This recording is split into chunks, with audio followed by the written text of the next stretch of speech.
parents. That's why they're here. Except for the kindergartner parents. Anyway, welcome, August 8th, 2023, and it is 5:01. Mrs. Amaker, roll call. President Kaminsky, Present. Vice President Kelly, Present. Clerk Wood, Present. Trustee Cooper, Present. Trustee Sorensen, Present. Trustee Napier, Here. Trustee Sweeney. Here. Superintendent Larson Everson, Here. and I'm Idanya Amaker. For our flag salute and moment of silent reflection, I'd like to introduce Chief Administrator for Instructional Services, Mrs. Andrea Paxton. She usually speaks later, but And I will speak later. Please rise for the flag salute. Right hand over your heart. Ready to begin. I pledge allegiance to the flag of the United States of America and to the republic for which it stands, one nation, under God, indivisible, with liberty and justice for all. Please remain standing for a moment of silent reflection.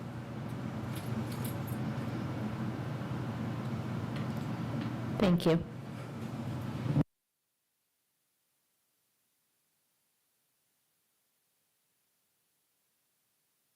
thank you, Mrs. Paxton. Item 2, approval of the agenda. It's recommended the board approve the agenda as presented. Do I have a motion? Kelly, Second it. We're going to go with, I'll put my referee shirt on. We're going to go, it was motioned by Trustee Cooper, seconded by Vice President Kelly, that the board approve the agenda. It's all All in good. favor, say aye. Aye. Hearing, all in favor that it is approved as presented. Item 3, general function, recognition of students and staff community. Superintendent Larson Everson.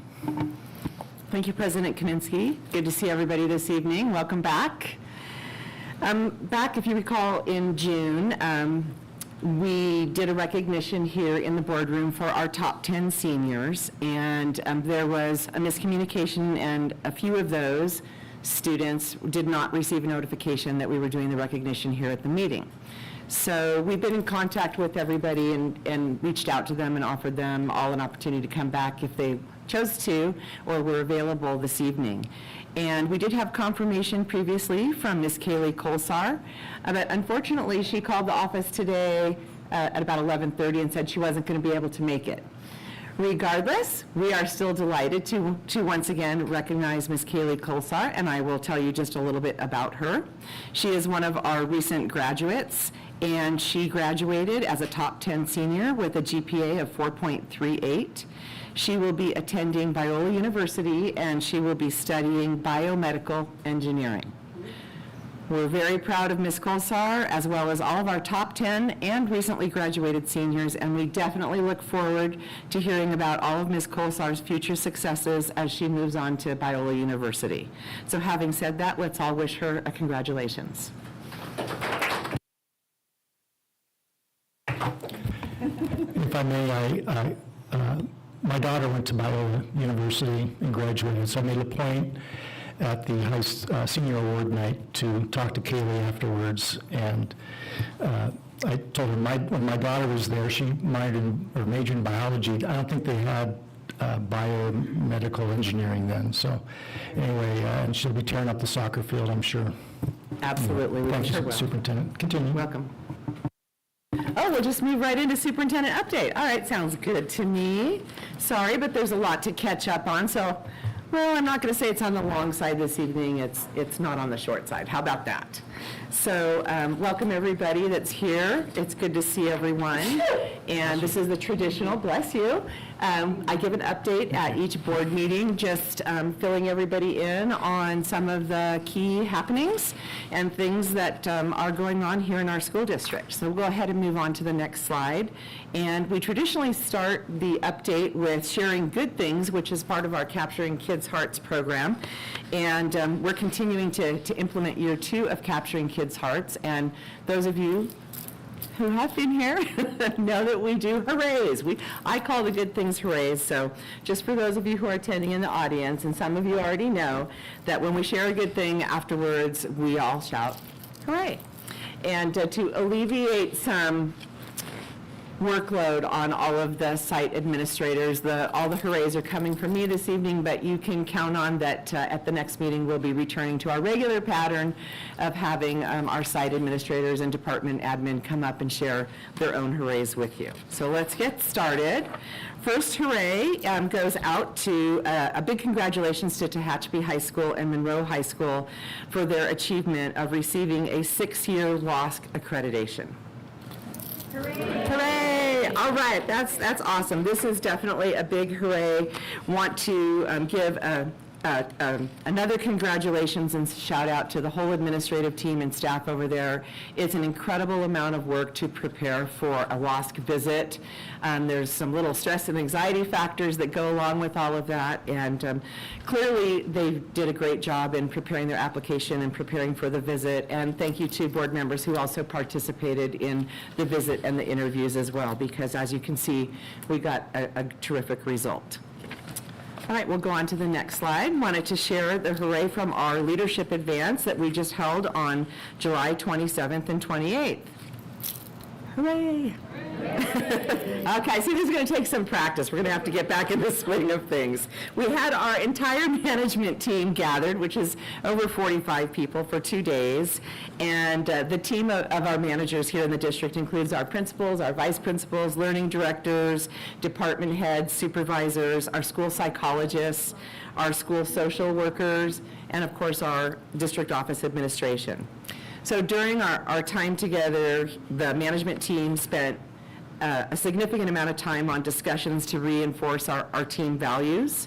And we identified core values, which you can see up there on the slide, of having a common purpose, building a sense of belonging, and seeing progress in the work that we do. The managers also collectively focused on key areas, including accountability, implementation of capturing kids' hearts, and our implementation of explicit direct instruction this year. Also, we call it in advance because that's why we get together, is we're hoping to move our whole organization forward. All of the managers also actively participated in open discussions and in self-evaluations, and a 360 leadership survey where we ask other colleagues for input about our leadership style, and we're able to be reflective and work together. And it is work, and some of it's kind of hard to get feedback, but again, I want to give kudos to the team for participating in the process and really working hard to have clearly defined goals and expectations. We truly have a great team of people here. We've added some new members that are going to add to our strength and help us with our mission to go forward, and we really are working on building that sense of accountability across our team and working together. So you'll see there up there on the slide that there's a picture of a hedgehog, and you might be thinking, like, what does a hedgehog have to do with anything?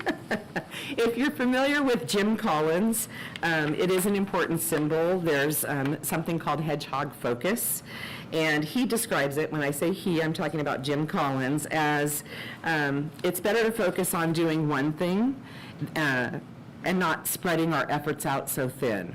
So that's what the hedgehog is meant to symbolize, is really our focus and intentionality as we go forward. And here in TUSD, we have a lot of different responsibilities depending on the specific role within the management team, but our focus remains constant, and that is on students. So hooray for the advance, and hooray for our management team. They have done some heavy lifting this summer, and I'm really, really proud of all they've accomplished. All right, let's talk about Teacher Boot Camp. All right, okay, you're getting a little better. All right, Teacher Boot Camp. It's a shout out to Instructional Services, the whole team over there, for the Teacher Boot Camp that was hosted on July 31st and August 1st over at Tehachapi High School. There were approximately 70 teachers that attended various workshops during those 2 days. I want to thank the teachers for investing 2 days of their precious summer vacation to come in and deepen their professional knowledge and expand their teaching toolkits. It seemed to be a lot of energy in the cafeteria when everybody was together, but also out in the sessions. And a lot of the sessions touched on different strategies to be used in the classroom, such as thinking maps, differentiation, but also restorative practices were discussed, as well as capturing kids' hearts and iReady, among other things. So it was a great job, and kudos to Mrs. Paxton and her team, and of course, once again, to all the teachers who attended. Right, next slide. Thank you. So professional development, a lot of professional development going on over the summer. Also provided for our substitute teachers, our new teachers, and our classified staff. So hooray for professional development. Hooray. All right, you guys are getting better. In addition to the teacher boot camp, there have been several other important trainings that were offered, specifically over the past week or so. They provided opportunities to staff to learn on a variety of different topics, and we actually had 41 substitute teachers spend all day here last week together as a group. We had 18 classified team members who volunteered their time and made a choice to come in and do training as well. And then we had 45 brand-new teachers to TUSD come in and spend a day. And the intention of bringing everybody together, particularly our substitute teachers and the new teachers to TUSD, is to make sure that they are given support and information about some of the foundational pieces that we have here in TUSD, like capturing kids' hearts, understanding the 4 basic questions, making sure that they're aware of our safety procedures, including life spot and evacuation, et cetera, all of the different pieces that we want to make sure that people are well informed about, technology components and other topics. And of course, the goal was really to empower them as individuals and part of our team so that they can support us in having a successful school year. So a huge thank you to all of them for also coming in and spending their time with us to learn more about the TUSD way in so many different aspects. Next, hooray is for National Night Out. Hooray! It was definitely a big hooray. The first Tuesday of August is traditionally National Night Out. You can see the names of different staff members. I do want to read that off because they stayed late into the evening helping us to greet community members and family members who stopped by to climb on our buses and get information about our school district. So thank you to Dr. Roxanne Romero, Mr. Hojat Intisari, Andrea Paxton, Megan Jask, Stacy Butler, Sherry Verdugo, Raquel Mills, Wyatt Windsor, Daisy Feltz, Abelardo Sabecas, Anaceli Estrada, Taylor Markison, Eric Lowe, Yamira Ledesma, Adalia Amaker, and Aaron Selberg. We had a great turnout and lots of people raising their hand to come out and represent the school district. And it was great to see kids and families. And there's one picture up there. We happened to have some kids come by and visit our table over here in Central Park. And they were like, wow, this is so cool. We're actually in the picture that's on this, poster that was hanging. So we called them celebrities and they thought that was great. And we enjoyed just talking with kids and families, and it was a really good evening. So thank you for everybody who helped out and to those who attended. Go on to the next slide, please. Just a quick note, want to give a big shout out and hooray for our orientations that happened at JMS and THS. Hooray, that's right. As you've already heard, this has been a very busy couple of weeks with lots of activities going on, including our student orientations. I have a couple pictures up there from JMS on the left and a few pictures of THS. No, I've got that backwards. On the left is THS and on the right is JMS. My brain will get in action here any moment, I assure you. I want to thank the staff and teams from both of the schools, as well as other team members from technology and instructional services who helped out at the orientation events to make sure that it was a smooth process, helping parents get logged in and set up with Aries, getting their PE uniforms, doing translation, helping everybody get ready for the start of school. So it was very well attended and well organized in both places, and appreciate the thought and effort that went into preparing for the event, and then, of course, the time that families spent bringing kids and helping them be ready to start the school year. This is probably the biggest hooray of all. It's the first day of school tomorrow. Yes, and welcome back, everybody. We're very, very excited and prepared to welcome students back to school tomorrow on Wednesday, August 9th. This is the reason for us being, right, is for our students. So it is a very special time of year, the start of a school year. There's nothing like it, and we're definitely excited to welcome our students back tomorrow morning. So that concludes the hooray portion and the active participation for the evening, but I do have a few other little updates that I'm going to share with you. So moving on to Capturing Kids' Hearts, we're beginning our second year of implementation, and we are promoting specific Capturing Kids' Hearts, or CKH, themes each month. I have them listed up there. So you can see that September through May, we'll be focusing on a specific character trait or theme. And just as a reminder, Capturing Kids' Hearts is really meant to strengthen student relationships, strongly engage our students, as well as empower them to excel in school. So each board meeting this year, I will continue to strive to share a little bit about Capturing Kids' Hearts with you and keep you updated as we progress through the year. Go on to the next slide, please. Just talk for a moment about some key facility updates. There's been a lot of action happening across the district all summer long with many projects meant to improve TUSD facilities. At an upcoming meeting, Mr. Intezari will be sharing a report to give you a complete update on all the summer projects that were completed. But I thought this evening I would touch on a few because they're pretty noticeable if you're driving around Tehachapi. So I wanted to just touch on them and then talk about the doors also, which is very important. So if you've been down Denison in front of Tehachapi High School, you may have noticed the canopy that's being installed to support the solar program. And there's still a little electrical work that is being finished up there, but the parking lot is now open at that end with the exception of 8 spaces. And those 8 spaces aren't going to be consistent over the next week and a half or so. They are going to tend to move around a little bit as they're finishing that upper electrical work, but it's looking really good, and I think it's going to be a great benefit to that campus.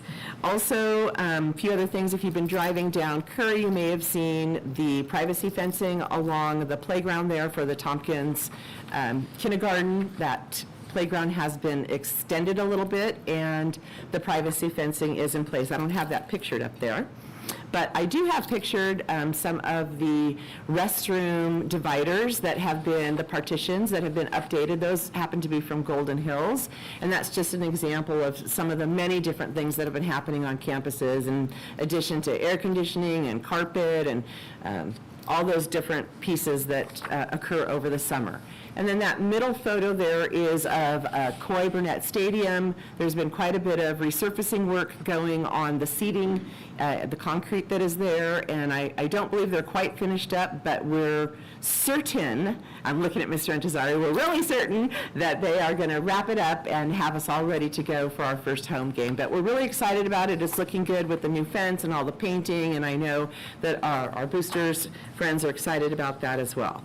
And then finally on the left, you'll see there's a picture there with the arrow. The arrow is pointing to the little doorbells that we now have at each of our sites, the reception areas. I know this is a big change over what we've had. We've traditionally had open access, meaning someone could come in off the street and enter into any of our school offices, and the doors were not locked. And that is no longer the case.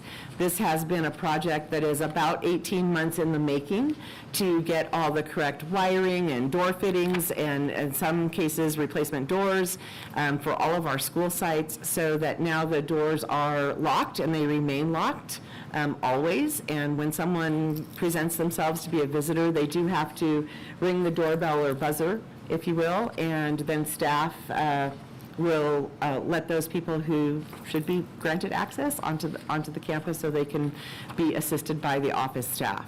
So I just wanted to make sure that everybody got a look at that. It is active at every campus that we have, and over the next several months there will be some technology enhancements that will be going along with that, but it is a process, and I'm just glad it's up and running for the start of school, because I think it is an important safety component for our students and staff. I have a question. How do they determine who they let in?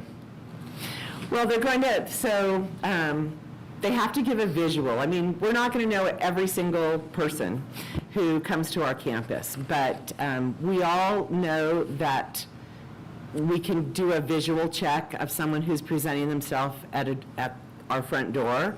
And if there's someone standing there with a weapon, they're obviously not going to be let into the campus. If there's someone who is creating a situation that's an active threat type of a scenario, they're not going to let that person in. They're going to notify law enforcement. Yeah, I understand it's a difficult question to answer. I hope the staff has been given the authority that it's a judgment call. You can't always see all those things, and that honestly puts a lot of pressure on the staff that what if they make the wrong decision, you know? So I hope that there's been a lot of training and effort put out to the staff to say, hey, look, we trust you, we empower you. Yes. That's a tough spot to be in. Before it was like, hey, we just hope the right people come in, but I just hope that leadership is empowering the staff to say, you make the call, and we will back you up with that decision, because you will have angry parents that maybe they're banging on the door because they're irate, and they just say, you're not coming in. Well, then leadership at that school needs to back that employee to say, yeah, we got it, we'll deal with it. And I hope the staffing is set up that there is leadership available all the time to back up. You know, it could be just an office, part-time office aide, and they're helping, and they decide to not let someone in. There should be some sort of leader at that school in that capacity quickly available to say, I got it, I'll take care of it. 100%. So these are some of the conversations, Trustee Napier, that we talked about in our leadership advance. We spent about 2 hours on one day going through safety protocols and making sure that it's a visual. In other words, the buzzer rings, and we're not looking over here that we just push the button, that we are giving a visual, that we've talked with our staff about that, and that there's always an adult in the office reception area, and that phones are always answered during business hours. So these kinds of safety things, there's no perfect formula. There's nothing to say that these doors are going to keep there's no 100% guarantee. It's an added measure to help us be safe and to not have 20 people all coming in at once, for us to be able to do those visual checks. Again, that's not a guarantee, but I did meet with our new school resource officer and with Sergeant Rupert as we were getting ready to launch this and go over our safety protocols, and they were very encouraging and very positive that this is a proactive step, along with what we instituted last year of keeping all classroom doors locked at all times, of just another measure that shows it saves lives. Yeah, no, I fully agree. This is a fantastic, just one extra step and one extra barrier. I hope the staff is empowered, that err on the side of caution. If you're not sure, if you get that gut feeling that says, I don't feel good, don't do it. The worst case scenario is, oh, sorry, come on in, Mr. Napier, whatever, They probably won't let me in, which I understand. Most likely I won't be at the middle school ever again, so we'll see how that goes. I'll send my wife over there, it'll be fine. Well, it is interesting because how times have changed. At the time when I was a site administrator way back in the day, we would go into a lockdown or a lockout situation because we'd get notification, as an example, from law enforcement that, there's someone that they're looking for that's in the area. We'd get a call from them, and so then we'd, lock the front door to the school and tell everybody to lock their classroom doors. Well, that's a step that is now eliminated because our front door is always locked and our classroom doors are always locked. So yes, there's other safety protocols and measures that we have in place, but this is a big step forward for us, I think, in just making sure that we're doing the best that we can do day in and day out. And I appreciate your thought and consideration for our staff that is in the front lines there, being in the office, because yeah, it is a judgment call, and we all recognize that. So, If I could add, yes. I went to GMS today to talk to my son, and there was the button. A couple things came to my mind. First thing that came to my mind was I looked through the door to see, is it me, Miss Webb, Miss Epler, somebody else? I couldn't see because of that reflective film. So that's kind of, because I'm assuming somebody, if they're not sure, they're going to come to the door and ask questions. So my suggestion, and I would be the first one to approve this, some sort of ring system, ring camera, so whoever's in the office at those desks can talk to them. And that is exactly that, as I said, when we started, some of the technology, Mr. Antazari is smiling at me because it's just all of the pieces that go Right. with No, I this, understand. meaning the audio and the visual pieces are not here and ready to install yet. And again, this is an 18-month-old project, and this is where we are at this stage, but we're hoping by first of the year that audio and visual will be installed up and running at every school site. I agree with you. They need to be able to say, how can I help you? You know, what can we help you with today? Those kinds of things, and get a video visual of the person. Do the staff's badges let them access the door, or is it only controlled from inside? It's controlled from a button that's on the inside. Staff, at this point in time, badges are just ID badges. Okay. They do not have an RFID on them, but we're looking at some other things as well, and need to continue having conversations with our bargaining units about those different kinds of measures that are intended to keep our students and staff safe. Stacy, not to continue to jump over your update, but if you don't mind, this should serve as a reminder to the board members of us as well, that we are here to support the superintendent as well as staff with this safety and security measure. So not that we're not, but just as a reminder, it comes back to us as well. So, thank you. Okay, so my last note on that is I do want to thank Kelly Patterson, Mr. Antazari, and our M&O director, Mr. Kurt Gilbert, for just sticking with it. As I said, it's 18 months to get to this point. There's been a lot of badgering from someone about the topic, and a lot of follow-up phone calls, just a lot of work behind it to get it ready and have us have the assurance that this is ready to go for our first day of school. So I really thank all of them. Guys ready to move on? Okay, let's talk about summer meals. I've got the counts up there for you. Shout out to Ms. Hortensia Tapia and her team in food services. The slide displays the meals that were served this summer for various programs by our TUSD food services team. And as you can see from the different meal counts, the program provided many meals to children throughout the Tehachapi community, not just those attending our TUSD summer school program. So again, thank you to Ms. Tapia and her team. Quick transportation update. You can see the numbers. Well, these were the numbers as of Friday. I think our grand total has gone up about 27. You'll see that number down there at the bottom as 1,151. As of this afternoon, we were up to 1,178 bus passes that have been issued.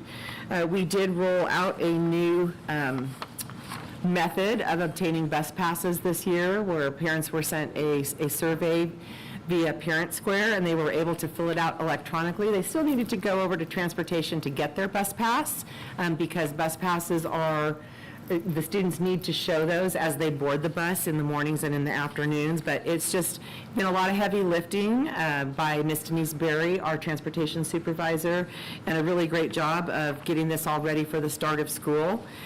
We still are awaiting arrival of the 2 new buses that we purchased last school year. It's anticipated that those buses will arrive in November. We do currently have a wait list for a couple of routes, and our total of students right now that are on a wait list are about 80. So we've exchanged a lot of information between Mr. Antazari, Ms. Berry, and myself. I know that they have vans that are going out for our most impacted routes. The vans are going out to make sure that if there's overflow students, that they can accommodate those students. It's hard to put a finger on it exactly, but let me just tell you that the numbers don't stay constant day in and day out. We have a fixed number of seats on the bus, but the number of students who are riding on the bus each day changes all the time among those who have a pass, because maybe they're getting a ride with a parent in the morning, or they have sports in the afternoon, et cetera. There's, pardon me, a lot of variation. So, and we're trying to not overly pack the buses so that it's too crowded for the students as well. I think they have done a great job, have made some adjustments, adding routes and making route adjustments to try to cover those more heavily populated areas and those bus stops that have more students.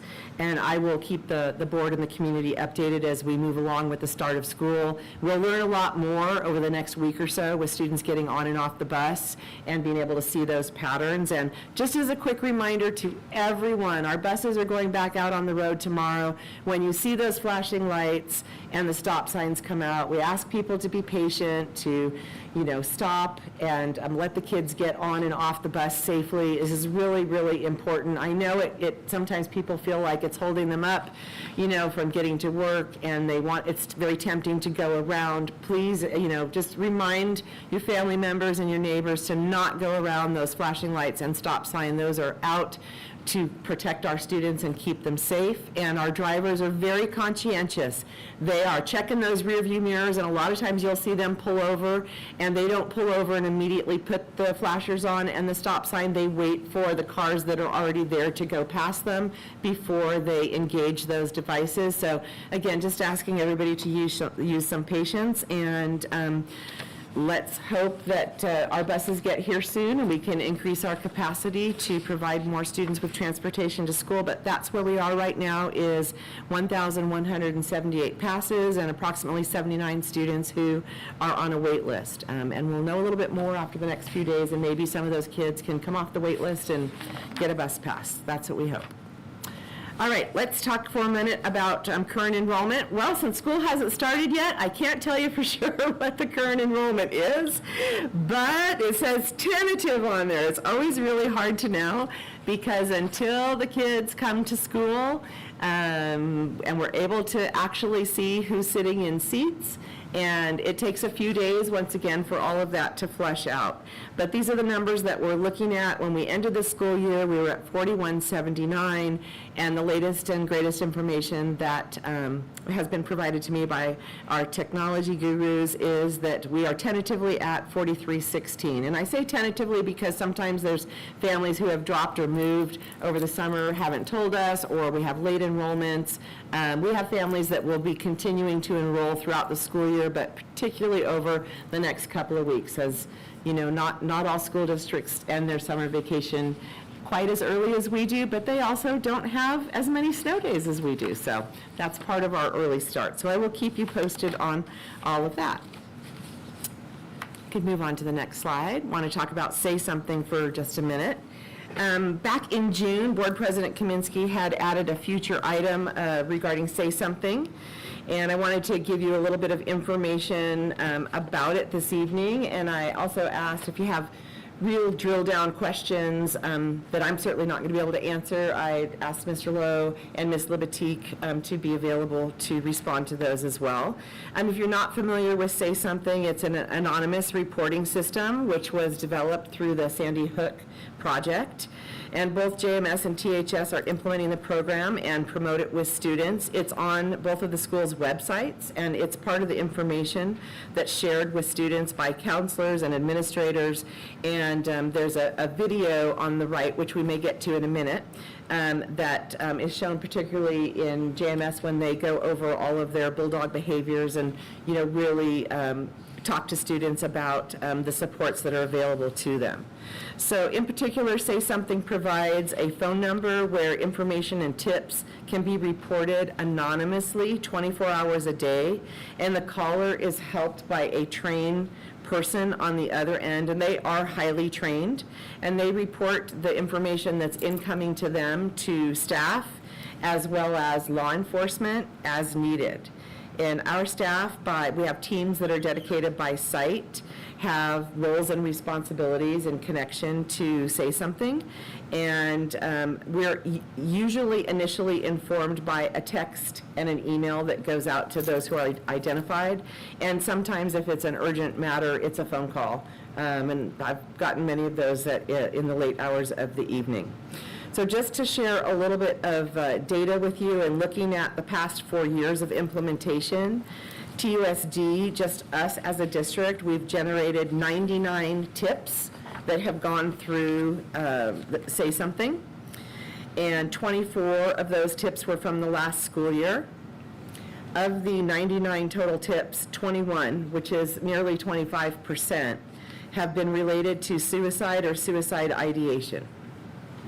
So that tells you, I hope that's an indicator to you of why this program is so important to us. It is literally a lifeline, and when it is reported to us that there's suicide ideation, there is a wellness check that happens as quickly as law enforcement and district staff can make it happen, and to assure that that student is getting all the support that we can provide. So that is about 25% of the tips. 12 of the tips have been related to cutting or self-harm.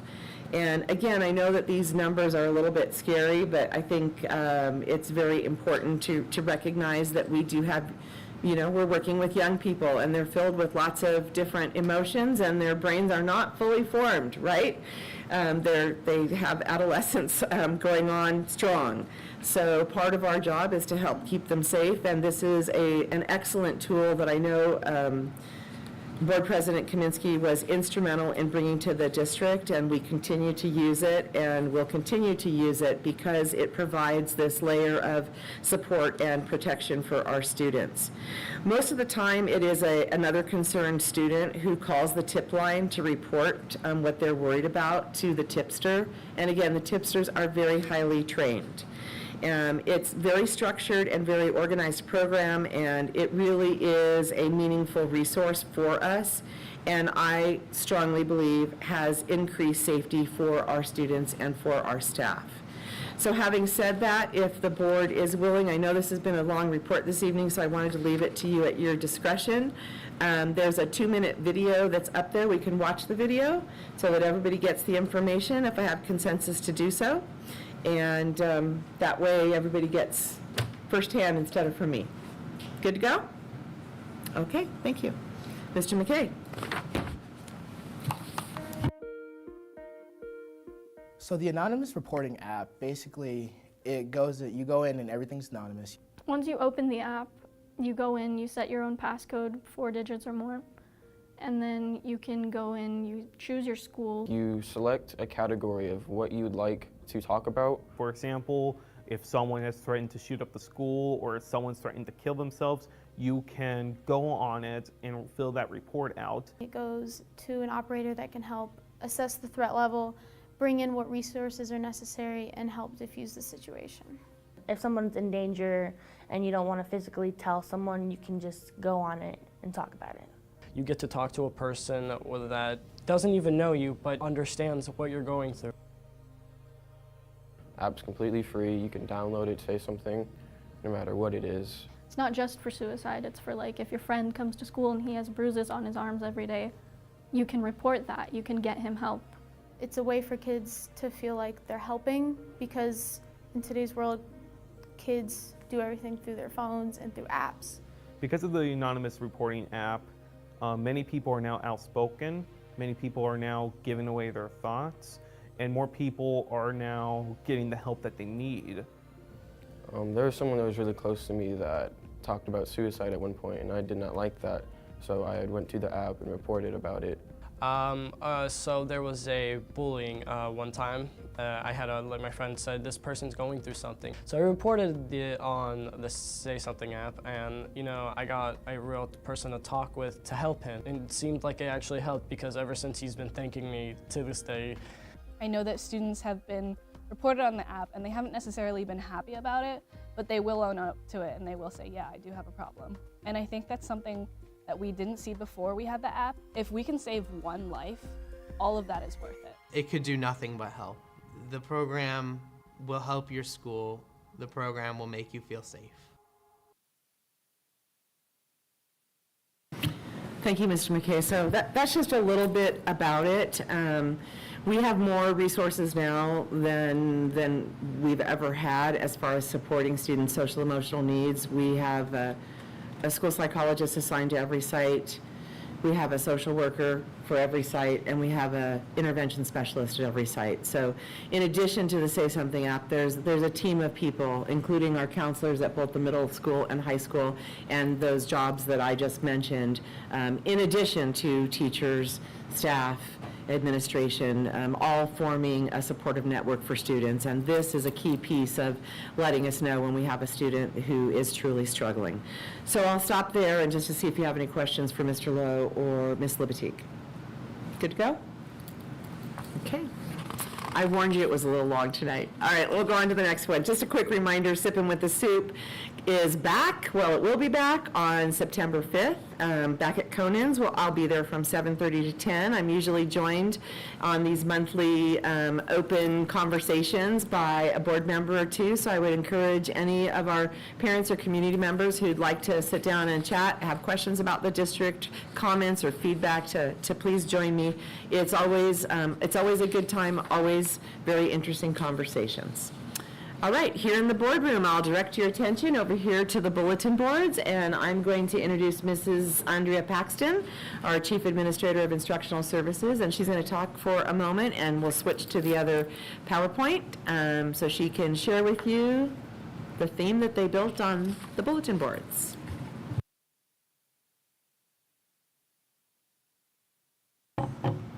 All right, well, the bulletin board should look similar to the t-shirts that you saw were handed out at yesterday's breakfast, and probably still saw some today around our sites if you visited any of those.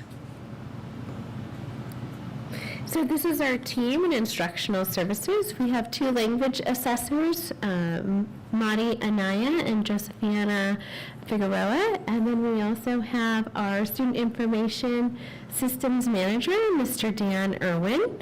And then the next picture is of myself and Jennifer Butler, who's our coordinator of student improvement. And then we have Terry Boston, who is an instructional coach of First Best Instruction.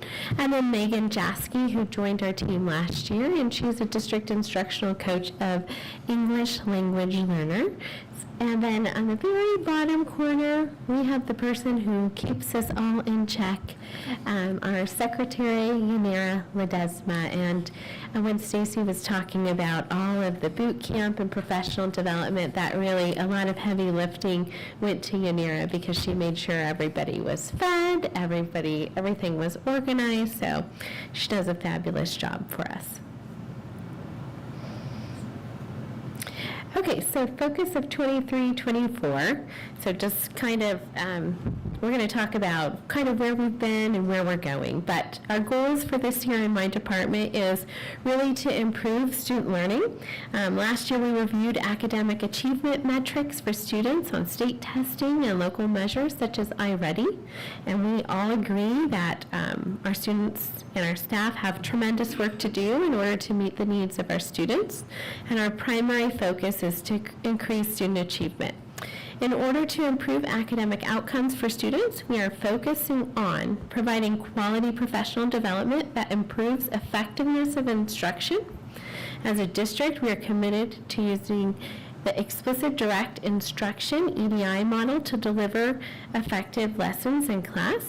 Instructional services will be providing much of our professional development time focused, building on common knowledge around the principles of EDI and building lessons that reflect each component of EDI. Also, we are focused on creating and maintaining strong academic programs. So we're focused on writing and math this year because those show that's where our greatest needs are. We also want to provide enrichment opportunities for students so they see how classroom learning is applicable to the outside world. So we're continuing with Camp Keep for our 8th graders, which will begin September. And then our 3rd and 5th grade camps, 3rd grade camp will begin in October. And then Starbase, if you recall, all of our 5th graders at Tompkins and Golden Hills go out to Edwards Air Force Base for science instruction. And then we also want to focus on increasing our college and industry visits for our students so they can see what opportunities they have once they graduate from TUSD. Another important factor is really strengthening the connection our families have with schools. So we want to make sure that our parents feel like they're informed and included. So in my office, we are in charge of our district English language advisory group. I also facilitate the Citizens Task Force, but we also want to work with our sites to make sure that the things that we're working with sites on, that parents are aware of that. So for example, when students complete iReady, that parents know how their students did on iReady and not just on CASP. Okay, so some of the focuses that we had last year. Last year we were really focused on making sure all of our staff was trained on capturing kids' hearts. So all of our management staff underwent a 2-day training, all of our teachers, and then all of our classified, which this also includes not just the classified staff that is typically in a classroom, but child nutrition, even our bus drivers received the training. And I have to say, all of the staff members really had positive things to say about that training. In fact, our bus drivers, they're going to be developing social contracts with students. They really wanted to do that, so we're excited about that. And then also we focused on training people in thinking maps. So over the course of COVID, we lost some of our trainers due to attrition and just moving out of the area. So we beefed up our trainer of trainer models and then also trained our new teachers, the teachers that we hired during COVID and after, in thinking maps. And then we continued that training actually during our boot camp. But my office last year, we focused on pushing into classrooms, modeling lessons for new teachers, providing one-on-one support for teachers who needed or requested it, and then also met with departments and grade level teams to help with planning. We improved fluency with academic standards and current programs. So we had some newer adoptions that occurred during COVID, and so the training on those adoptions was virtual, but I think probably most of us agree that virtual training is not as effective as in-person training, so we provided in-person training for those grade level teams. Also, we continue to train our staff in iReady, and we've deepened and continue to deepen our implementation of iReady. And then also the current integrated data system, or KIDS.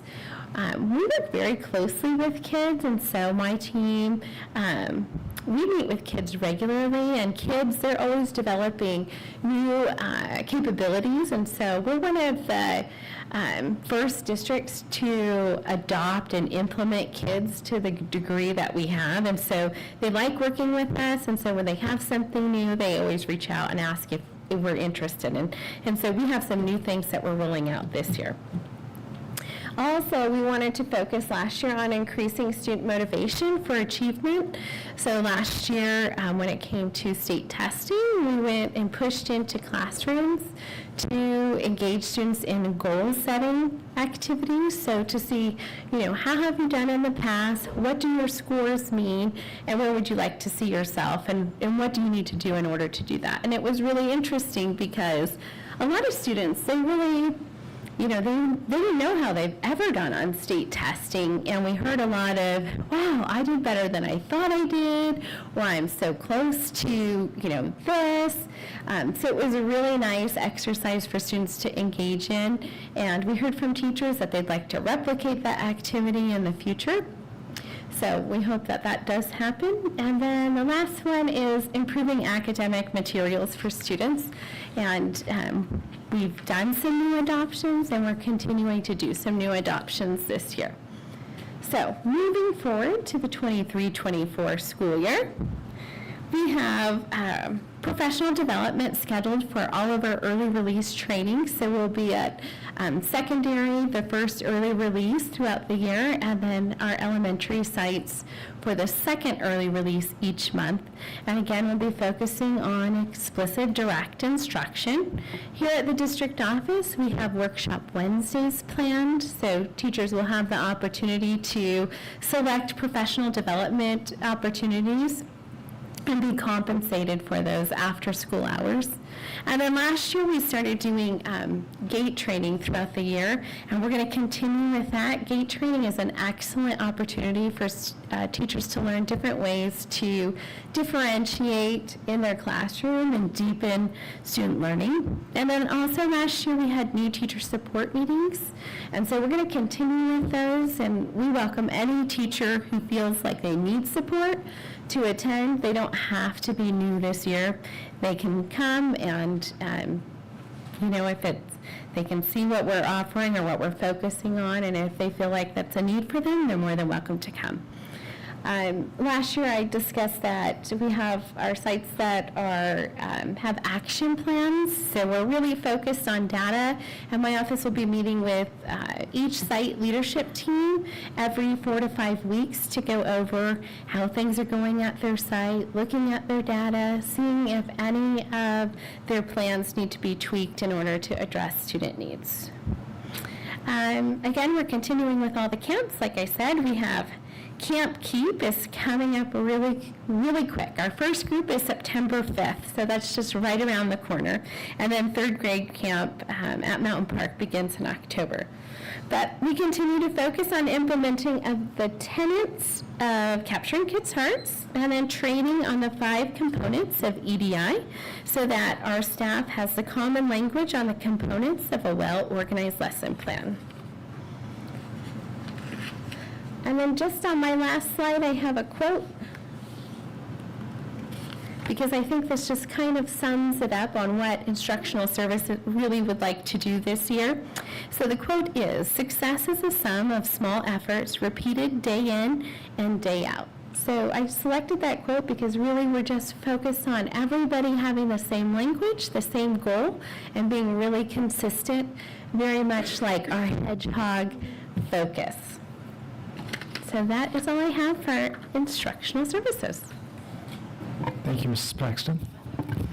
And we're going to drop in briefly back to the superintendent's update PowerPoint, almost to the end. That's okay. Just the slide that we're on is upcoming dates and events. There you are. All right. Tomorrow's the first day of school, but quickly there's going to be lots happening with back-to-school nights, and you'll see those listed on there, Senior Sunrise, and most importantly, we have a second board meeting this month. August, we always have 2 board meetings. That helps us with the hiring process and all the things that we do at the beginning of the year, so that will be at 5 p.m. right here on the 22nd. And then you see the other activities that are listed on there, and all of these are also listed on our website on our district calendar. And now that concludes. Yes? I have a question. When is THS back to school night? I don't have that listed on here. August 30th. August 30th.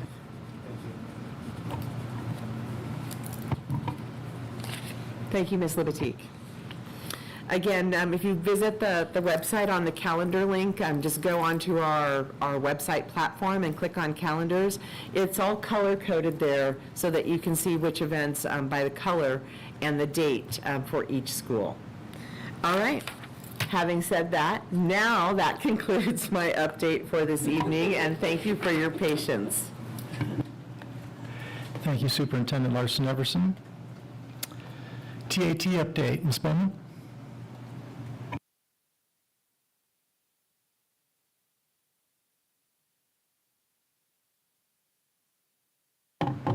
Good evening, members of the board, superintendent, everybody. My name is Val Bowman. I'm president of TAT. I don't have much to say tonight. We didn't have much of a speech tonight, but we wanted to give kudos to the personnel department because they worked very, very hard this summer in hiring as many people as they did. And yesterday, Dr. Romero said that the schools were fully staffed. And we saw the list of people who left, and it was huge. And so good for them for hiring as many people as they did. We also wanted to give kudos to the maintenance and custodial departments. I can certainly see it. JMS, how much work is being done. Still to this day, to this minute, they're still waxing floors. I know they cleaned, and then the the construction crews would mud it all up again, so it was one step forward for 2 steps back. And so we appreciate all the work that they've done this summer, now, and over the weekend, they're going to be working as well. So many teachers are excited to come back. I talked to some kindergarten teachers. They're excited to see their little ones. And I've talked to parents too, and I've talked to some little kids that are, I'm so excited, I'm going to school. And they have their little backpacks that are too big for their little backs. It's so cute. And my own grandkids are wearing their T-shirts that say what year they're going to graduate, like 2030 and 2033, and that's very cute. And so we're all looking forward to this school year. We're hoping that we don't get as much snow as we did last school year. That would be nice. And I wanted to talk about a student that we had who graduated in 2006 named Mandy Anderson. Her name is now Mandy Holder, and she just published her first book. And it's about butterflies. It's in English and in German, and it's on Amazon. Her name's Amanda Holder now. And so that's an alumni from our school, and that's someone that we should be very proud of. So thank you for your time, and see you in a month. Not in 2 weeks? Let those first 2 weeks of school go by first, right? Thank you, Ms. Bowman. CSEA update? PTO update? Board communications?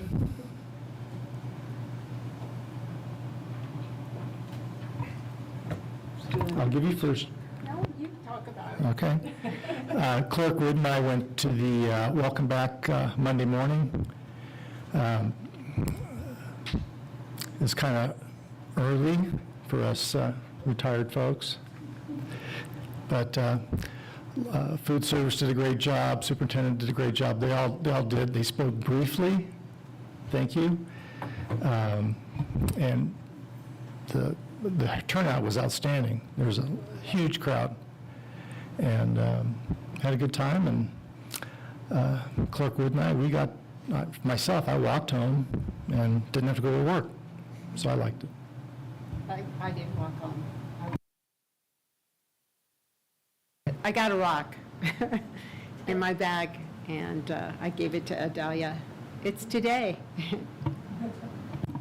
Any other board member? Go ahead, Tyler. No, mine's going to go. He's going to go last. Tracy wants to go last. He wants the final hurrah. I've heard a few times that we're fully staffed. I actually had a few parents reach out to me this week regarding that their student at the high school has been assigned to virtual classroom PE. Incredibly alarming. Of course, I encourage them to contact the school and superintendent of the board, the district. How is it that we're fully staffed, but there are, I don't know how many, a handful of kids doing kind of virtual online PE? As a board member, I'm incredibly embarrassed and upset at the fact that we went through that. We went through online school. How did we get to this place where kids are doing PE online? So I can address it to some extent, and then I'll have Dr. Romero come up so she can support me in the conversation and the dialogue. So we do have an overflow of students. The way that our PE classes are scheduled is, although many of our students are in athletics, they're also enrolled in a PE course as well. And so that creates a lot of kids who are taking PE.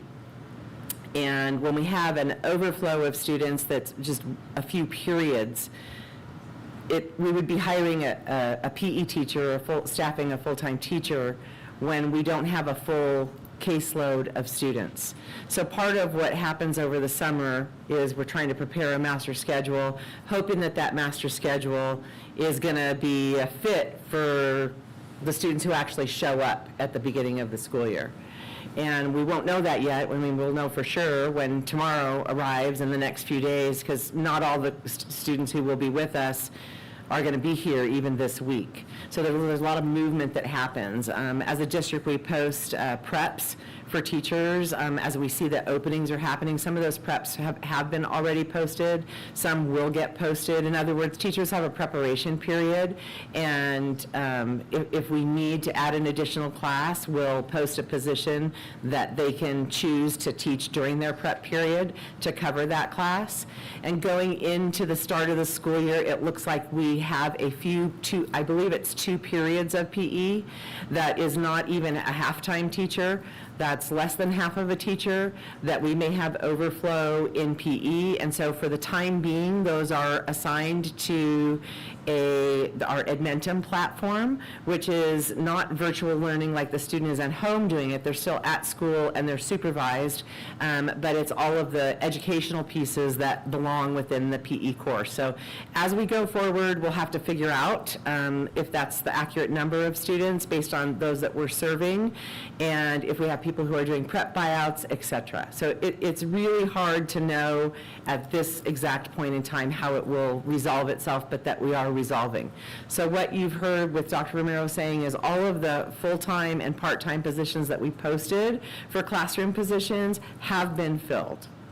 But we have not posted for a 0.3 position for PE because we're not sure, we don't know exactly what we need until we see how the numbers and things start coming together over the next couple of weeks. It's really not uncommon in education over the first couple of weeks, sometimes a month, that we add teachers in, because right now, if a class fills up, I'll give you, it's easy to follow at elementary. If, like let's say at Golden Hills, first grade, all of the classes are filled to capacity, and we have a first grader that wants to register because they just moved into the neighborhood. If our classes are at capacity and we don't have room for that student, we will then try to place that student in first grade either at Tompkins or at CV because we don't have the room there. If we were to not have room anywhere, then it becomes, you're trying to figure out, are we making a combination class, or are we hiring a teacher to accommodate, however many students there are. If it's, 2 or 3 students, it becomes, you're just trying to balancing things out between, making a good experience, obviously, for the students and fiscal responsibility on the part of the district. Okay, so none of the parents, a couple of the parents that they called, and they weren't given any sort of an answer as far as, hey, this is gonna change in a couple weeks. I understand that the online, virtual, whatever, PE will kind of check the box of the educational requirement piece. But I think we all can admit that kids in a classroom with a computer is the exact opposite of physical education. There's no options for substitutes, or there's literally no option. These poor kids are going to show up in a classroom when the weather is perfect. They're going to be sitting in classrooms for PE for who knows how long. So we can't place a substitute in a position that's not a position. We're only able to place a substitute to fill in for a position that exists. Does that make sense to you? So, well, I think it's a bad message to the students and the parents saying, well, we'll figure it out. Sorry, it's just, man, it's embarrassing. I understand there's a million reasons. The fiscal responsibility answer to me is a little disheartening that we're putting a price tag on kids sitting in a classroom for PE. The cost is not the problem here. It's we need to plan this out and figure it out and give these parents an answer. They deserve an answer as soon as possible, not just, we'll see how it goes. I myself have not been contacted. I don't know if Ms. Libatique is shaking her head that she has not been contacted. If there's a parent that has a question, I would definitely ask them to please reach out to me, and we'll get them the information that we can. Again, our student athletes, this is something that we're working on our master schedule, trying to make sure that our staff understands how we are able to staff, because our students who are in a full-time sport do not need to be enrolled in PE. However, they currently are, and so we're trying to look at ways to move that forward in a manner that is productive. And it's certainly not our intention to shortchange any student, but it does take time. We're not perfect in forecasting how many students that we'll have and the number of staff, that we will need to meet those needs. So some of that's going to come to fruition and start playing out over the next week or so. Dr. Romero? Yes, Trustee Napier, of course, it's not ideal to be in this situation, right? We always have to look at various factors. one of the things we did look at is scheduling of students, those that are in athletics. You know, most school districts count that athletic sport as a PE, and they sign a waiver. So it's being able to look at how are they able to do that. Then if they don't do a continuous sport the next season, what options are they given, right? Because they come in waves. That's how a lot of the Kern High School districts do it. They have a sport that counts as PE, and then the second semester they either do a makeup class or they take a class ahead, like on Edmentum, so that they don't have to take summer classes. So it's a fine balance on how do we manage that. The other issue that Superintendent Marson Everson alluded is we are not allowed just to put a sub in there. There's CTE credentialing guidelines that would not allow that to happen. Substitutes on 30-day substitutes are only allowed to be in a classroom for 30 days. They cannot do anything more. Beyond that, then they would also have to prove they have units within that subject matter if they're in there longer. So it's a little bit more of a complicated process on how we become compliant with the state and their credentialing requirements to just be able to put anyone in a classroom. So that's why our option right now is to go through this until we're able to get more information on how we can move forward second semester or sooner with all the different moving parts to be able to find a way to meet this need. Because as of right now, the majority of our high school students do take PE for like 3 years. So it's looking to see what are those requirements and how can we allow them to use their athletic sports that they're in to count as PE. So did we, oh, go ahead. I was wondering, do you guys ban as a placement of PE for high school students? Some schools do say like marching band is counted as PE, so that's also an area we're looking at, right? So it's being able to look at all the different venues that those students are able to fill out that waiver to have those activities count. Yeah, because I know a lot of kids are more interested maybe in music, and they would rather do the rigorous band activities than they would do the PE activities. So then you figure out, okay, who wants to go to band? I mean, if you need another band teacher or something, but that's I know that's a big popular thing in the Antelope Valley area. Do sports currently not get PE credits? No. So do you see that's I find that really surprising, to be honest. Yes, I think a lot of us were. That's why we're trying to figure it out. I've been contacting I the did Kern High. instead of PE, like she had mentioned. I'm just, that's really surprising because we are so supportive of sports and advertising for sports. Like, I'm quite shocked that we haven't currently looked at that already. But again, I'm new to the board, so I don't know if this has been discussed prior, but I find that really surprising. Also, when you look at like our enrollment numbers continuing to rise with all of those kids in elementary school, obviously going to one middle school, one high school, I would see that this PE issue is just the first of many where you're going to experience some kind of overflow. And I feel like we should be a little more prepared. I understand there's requirements and guidelines, but it is embarrassing to say we're fully staffed when we have people not understanding. I know, Ms. Ludotique, and you have not received email, but I mean, you take one look at Facebook, it's there everywhere. People are getting different responses from staff saying, oh, it's only if you've done PE before, or if you failed a PE, or there are just so many mixed answers to parents, and it's the worst thing. That's the telephone game. I completely understand that, but I'm really surprised that we don't have sports counted as PE, and I feel like that's something that should be addressed, like Yes, ASAP. that's why we're looking into it. We didn't discover this issue till late in the summer, right? So it wasn't something we knew back in May or June. Okay. So it's looking at the numbers and how many students are coming back into the traditional program. So we needed to prepare quickly, right? We have students coming in, they want their schedule.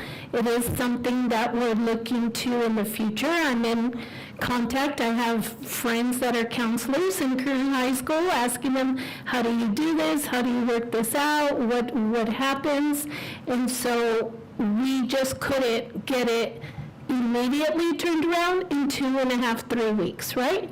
So we are looking into other solutions. Can I ask a question? You say all these answers are probably valid reasons as to why we are here today, but they all sound very reactionary. With one middle school, one high school, did we truly see an influx of 80 to 100 students in the school, where it's like, oh my gosh? Yes. So that's what happened, and that's part of what's leading to this different information. So one thing is that we had 270 8th graders coming up into 9th grade, right?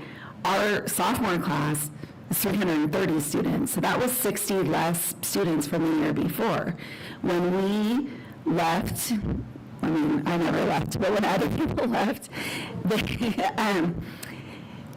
we were sitting at 1247. When we ran our numbers today, we're sitting at 1340. That's almost 100 students. And we're seeing we're getting a lot of kids coming back from TILA, which also we weren't expecting before. They were taking PE at TILA. As we talk to students, when we do registration, they say, like, this is my plan, and then they change their plan. Well, we don't get to say sorry, right? And we want them to be there. So what happened was, originally the intent was, if you are taking your second year of PE, you haven't passed PE, right? And a lot of kids don't pass PE because they don't want to. They don't dress out and they don't participate. So how these classes started was with that group of students. Then when our new counseling secretary came on, she goes to register. We have all these kids in the queue that we haven't had access to. Now we don't have anywhere. PE has a hard cap of 50. So now we need more PE classes than we have PE teachers for. So we've been doing a lot of work trying to figure it out. We've actually reached out. Our new VP is coming from Kern High, so she's reached out and pulled their contracts that they have regarding athletics. We do have board policy on the books, but we've never used it. This is coming up on year 10 for me. We've never had students that use it. We've had kids that have tried in the past and have not been approved for whatever reason. I wasn't in charge. You guys weren't in charge. That's what happened. We do marching band and flag do count as PE credits so the student selects if they want just band credit, like the VAPA credit or the PE credit, because they can't do both. But we do have those in place. Like I said, I mean, we weren't expecting this boom. We were thinking, oh my gosh, we're not going to have as many students, and all of a sudden, and it's a good problem to have, but we weren't prepared for that. So, thank you, Ms. Lemzik. And this will be the same situation as kids start, again, as I mentioned a few minutes ago, the enrollments could continue to happen across all grade levels, not just at the high school. But there's been a great influx. And again, as I presented the numbers and the superintendent update of what our tentative enrollment is, that's a lot bigger number than how we ended the year.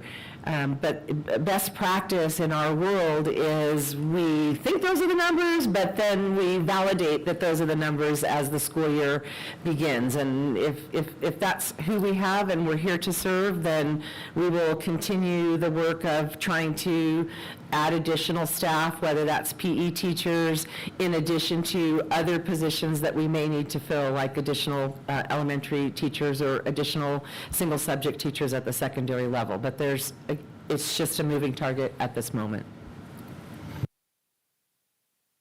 You could do a community cleanup crew class and for the 11, walking around picking up trash. I was concerned today because I saw a reposting for the 2 JMS prep period PEs. And in the 8.5 years I spent at JMS, I don't think I'm wrong, there was never a PE teacher who had to work on their prep, not once. And that, you pretty much know who's going to show up as the 5th graders come into 6th grade, and you lost the 8th graders. And I do recognize that, we won't know for a week. We'll have a pretty good idea then. Yeah, and then if we have an overflow, let's just do a what if, right? Like what if we had 2 periods of PE at JMS and 2 periods of PE at THS, then we'd be looking to hire a PE teacher that would do 2 periods at JMS and 2 periods at THS. But again, a lot of that's going to come to fruition over the next week, and we'll be able to better. I was asking Mr. Lowe if, which grade levels and which periods are the 2 prep periods? Yes, please come up.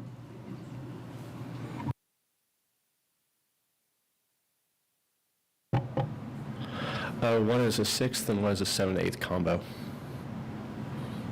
And it does look like we have a 6th grade PE teacher who is willing to take that prep first period for 6th grade, and one that's going to take the 7th and 8th grade as well. Thank you. I'm going to ask the superintendent to provide the board at the next meeting with a caseload analysis for JMS and THS, specifically the PE. So one thing I will mention, if you're not aware, that contractually we have a grade level cap for all different grade levels and subject matter, particular to PE, the cap is 50. So if we have 20 extra students, we can't just put them in somebody else's class. I think Ms. Libatique was the one who referenced that the cap is 50. So just wanted to make that clear, and I'd be happy to provide the board with a caseload analysis once, well, hopefully by the 22nd, they'll all be Wait to the last minute. worked out. Yeah, I'm not going to prepare it 3 days ahead of time. I'll wait till that day. Yes, thank you, sir. All right, and I guess I'm wrapping up our board communication. It is nice to be able to drive around Tehachapi and see all the changes. I mean, yeah, the dark fencing at Tompkins it stands out and it's gorgeous, right? The solar just went up, the panels themselves just went up this week at the high school, and then even for me, looking at the ground mounts, much bigger than I expected. A lot more is out there than I expected, which is nice. I know that JMS has done some painting. The concrete on the stadiums, when I saw it last week, was an improvement, and I think we're maybe halfway through that process. And they've started groundbreaking or started moving dirt for the solar as well. So it is nice to come back to a nice, fresh, clean school year. It is nice that the kids are excited. It is nice that the adults are excited. I just happened to have both mine at the middle school this year, so I was there for orientation. And once again, it's amazing that I think 90% of the people show up at 8 o'clock, because by 10 o'clock it's empty. And if you could just leave it a little bit longer, that PE line would be this small. But it is nice to see people are excited. I know that there were I think this was the first year of the back-to-school kits, which was a great idea. Pencils, paper, notebooks, crayons, whatever's in there. I think that was a great idea as well. So superintendent and your staff, we do appreciate all the wonderful things that have happened over the summer. Val, for your members as well, and CSEA, I know you're not here, but I know your members are excited, I hope, to get back as well. And now I'm going to move into Destination Imagination, which is next on the agenda. This is a program that I have volunteered for, my wife and I both, either for the school year 15-16 or 16-17, I can't remember. Are you taking credit for it, Val? Is that what you're doing? I know. Let me give kudos to myself first, Val. Thank you. Thank you, Ms. Keller. I appreciate that. Because Kelly Keller was nice enough she had kids at Cummings Valley at the time and sent out an email, hey, we need volunteers, and I said, well, what the fudge, let's see what happens.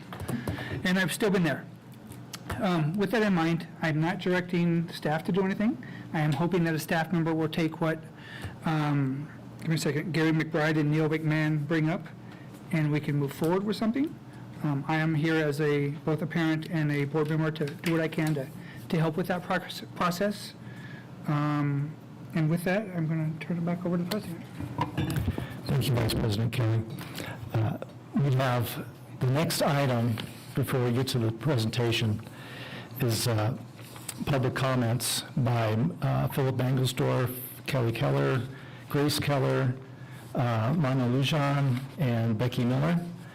If you want to be part of the presentation, I think that's fine with me.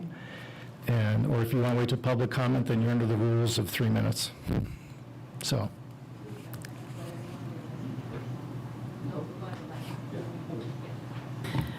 Also, President Kaminsky, board members, I just wanted to preface before they do the presentation that something that I discussed with President Kaminsky previously is currently there is not a Destination Imagination quote-unquote program because there's no designated coach position here in the district, but it would be very simple to rectify that by simply providing direction by consensus to move to that end, and then we would look at doing something, if that's the board's.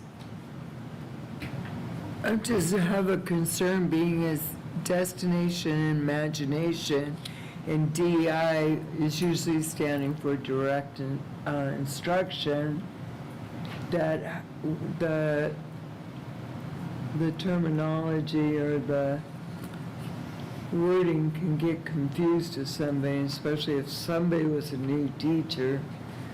Okay. So I don't know what else you could give it for, it's acronym. Thank you.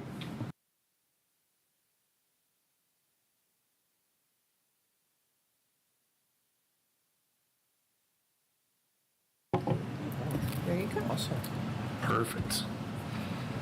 All right. Thank you, President Kaminsky and members of the board, and thank you for that introduction, Tracy. I appreciate that. I'm Gary McBride, Neil McMahon. We're co-directors, regional directors for Destination Imagination that covers the Tehachapi area. And thank you for the opportunity to present to you this evening. We are very excited about this. We've got a combined probably 30 plus years with the program, volunteering the whole time. It started with our kids in it, and we just can't get away. It's an amazing program, and hopefully you'll think so by the end of the presentation as well. What we're really here to ask for today, though, rather than us just talking about the program, you mentioned at the end, we would really like some support from you, ask for your help in better fostering the program here in Tehachapi. And it's not new here. We've had some incredible teams from the Tehachapi area in recent years. In fact, some of them, as you saw, are here today, and we thank them for coming and supporting us. They've represented DI amazingly well, and it's always fun to see. This program goes all the way from early elementary school through university level. And so seeing the kids grow and mature and become good people through that process is what we're really all about. And hopefully finding some structure here that you might be able to help with will allow us to create a situation where that's going to be a, in perpetuity kind of a situation rather than a ad hoc as it's kind of been so far. How it works varies from place to place, and so we're going to talk about some of that, but that's what we're really here for, is just to help a general ask this evening, and we'll get more to that at the end. So let me tell you a little bit about Destination Imagination. DI was founded as a nonprofit in 1999. Annually, it serves about 200,000 students worldwide. We're in 40 states, we're in 7 provinces in Canada, and another 30 countries around the world. Our program is an open-ended, project-based learning team competition. It's run annually at local, state, and international tournaments across 3 age categories, and they align with schools. It's elementary, middle, and high school. There's also a university level. Not as much participation in that program. There's usually maybe a handful of teams a year that participate, but you can do it all the way through university level. Teams of up to 7 students work together to design, develop, build, present creative solutions in a tournament environment. The challenges that underlie that are released each fall and focus on areas of technical building, scientific exploration, dramatic presentation, and improvisational skills. The teams build machines, create costumes and props, and tie all their creations together within their own original performance at the tournament. DI at the team level looks a lot like you would see other kids' activities, whether it's, youth soccer or Little League baseball, right? You've got typically a parent that acts as a team manager, helping manage a group of kids and get them ready for the competition. So we're not extremely different from that. It's typically a parent team manager. And I think important to note here is all that we do in this program, it's kid-driven. The kids have to come up with the ideas. The kids have to build all of the things that they're using. It's very important. And the team manager there basically to keep kids on task, to help manage, to help control calendar. But there's a staunch rule in DI about interference, and it's very important, strictly prohibited. And when the appraisers in a tournament environment think that there might have been interference, teams can be penalized for that. And so we really stress that this is a kid-driven, kid idea-generated type of program, which makes it really amazing because they own the process from beginning to end. So it's really exciting. I'm going to turn it over to Neil for some more detail.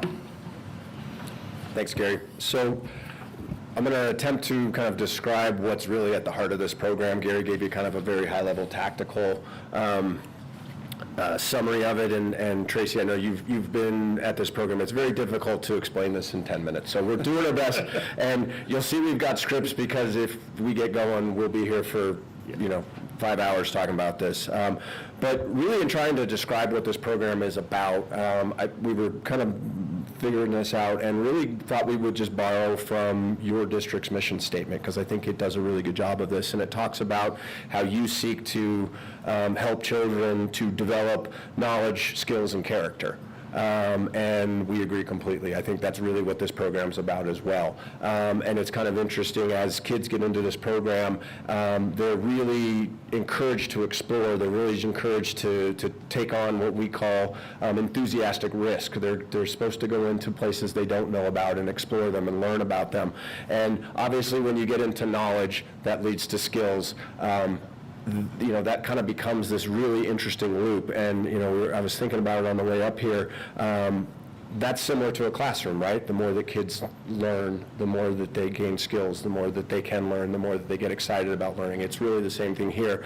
The only difference is that with what DI is, it usually involves a lot of power tools, sewing machines, and the kids are in charge of the lesson plan, so it gets a little more chaotic than a classroom can at times.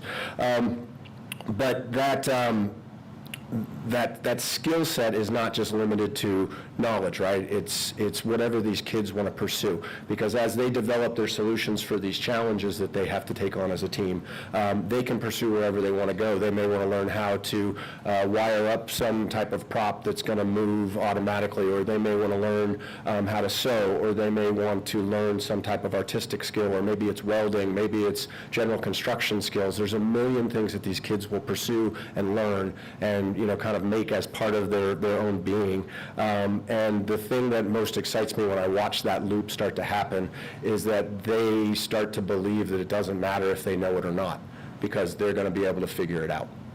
They understand that hard work and that perseverance, that persistency, that working together as a team will lead them anywhere that they want to go if they're willing to work for it. And that kind of gets to the third piece of this, which is character. As Gary and I were fortunate enough, we managed the team together for 8 years, and we got to watch this set of kids learn and grow over those years as they started as elementary kids and went all the way through to high school. And that character that came from that was awe-inspiring almost every single day. You would get to these kids and they would just blow you away with the things that they could do, the things that they were willing to do, and the things that they just somehow managed to pull off because they just didn't quit. We would be at practice in my garage. I haven't parked a car in it in 17 years since I started with this program, but that's okay. That's not a selling point. No, it is a selling point because it's fantastic. But, you know, they would be taking some incredibly challenging arc to a solution, and we would just be kind of like, I don't know how they're going to figure this out. We don't know. We don't even know how we'd figure it out if we were on the team. And at the end of the practice, they just go, don't worry about it, Coach. We'll get it figured out. And they always would.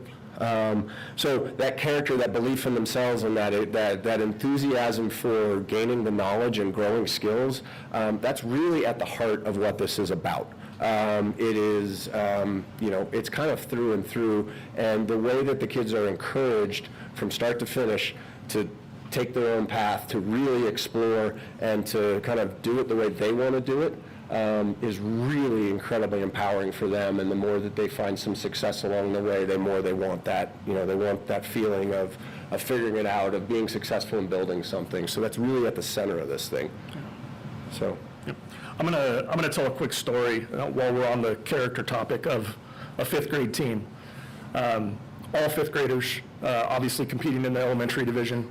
And their challenge that year, this is a very simplified explanation of it, but the challenge that year was they had to build a piece of equipment that started inside of a 20-inch by 20-inch by 20-inch box, enclosed. And they had to, when time started, get the equipment out, put it together, and it had to be able to move some pieces, some items from the bottom to the top and to the top to the bottom of an 8-foot tall tower. Okay, so this team built basically a big PVC crane arm with a big counterweight attached to it that sat on top of a small wooden scissor lift so they could get the height.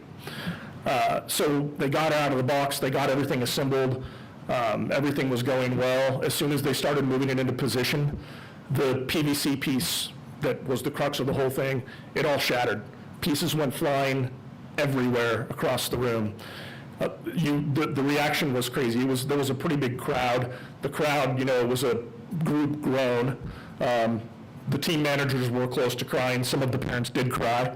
The kids, after a few seconds of shock of just like, oh my gosh, what happened, instantly started ripping the machine back apart, rebuilt it into handheld devices so that they could move all of the stuff.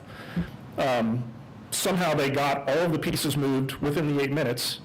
They got the pieces back in, and they still had the wherewithal, the calmness, to go around the room and pick up all the broken pieces of PVC, because the rule was everything needed to get back in the box.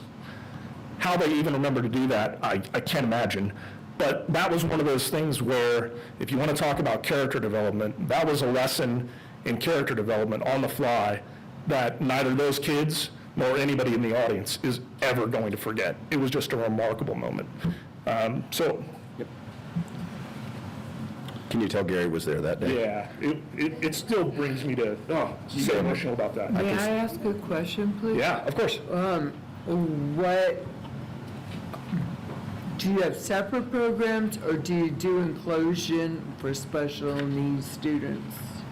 So, great question. So for special needs students, it typically will evolve from the team, and it certainly depends on what type of special needs are you know, that we're dealing with that team. We've had plenty of teams where, you know, one of the parents of the child helps manage the team, so they're there to kind of help manage. But honestly, a lot of times the kids will adapt to whatever needs to be adapted to. So depending on whether it's a physical challenge or a mental challenge or whatever it is, you know, those kind of typically get dealt with child by child.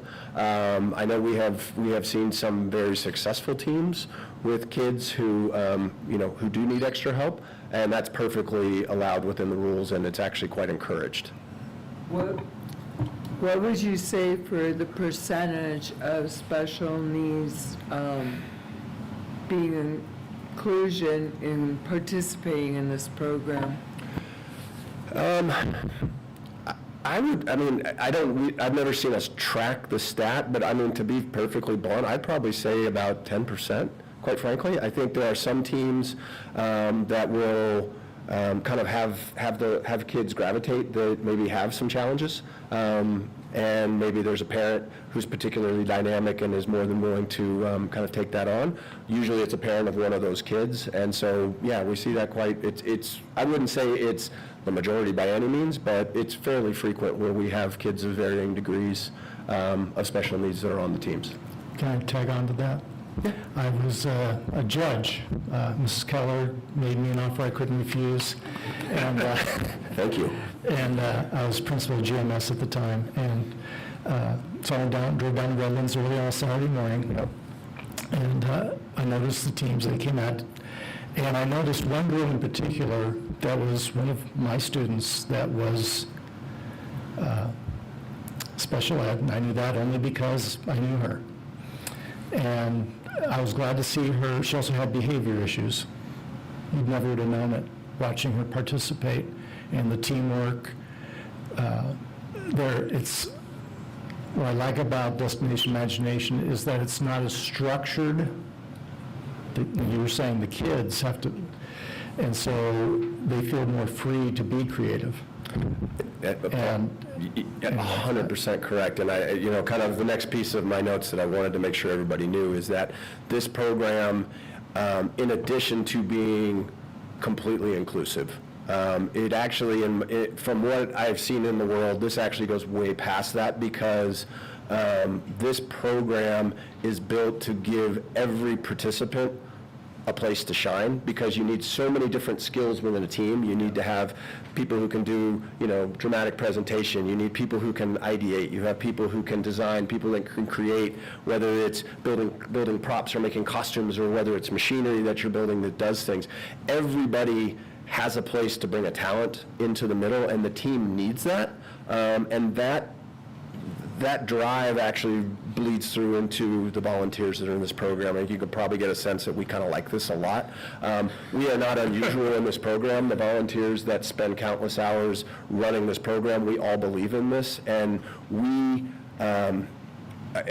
geek out when we get to tournament, because we get to see what these kids do. And there's nothing more fun as regional directors as we get to, we don't get locked into one room, we get to walk around and watch all the teams.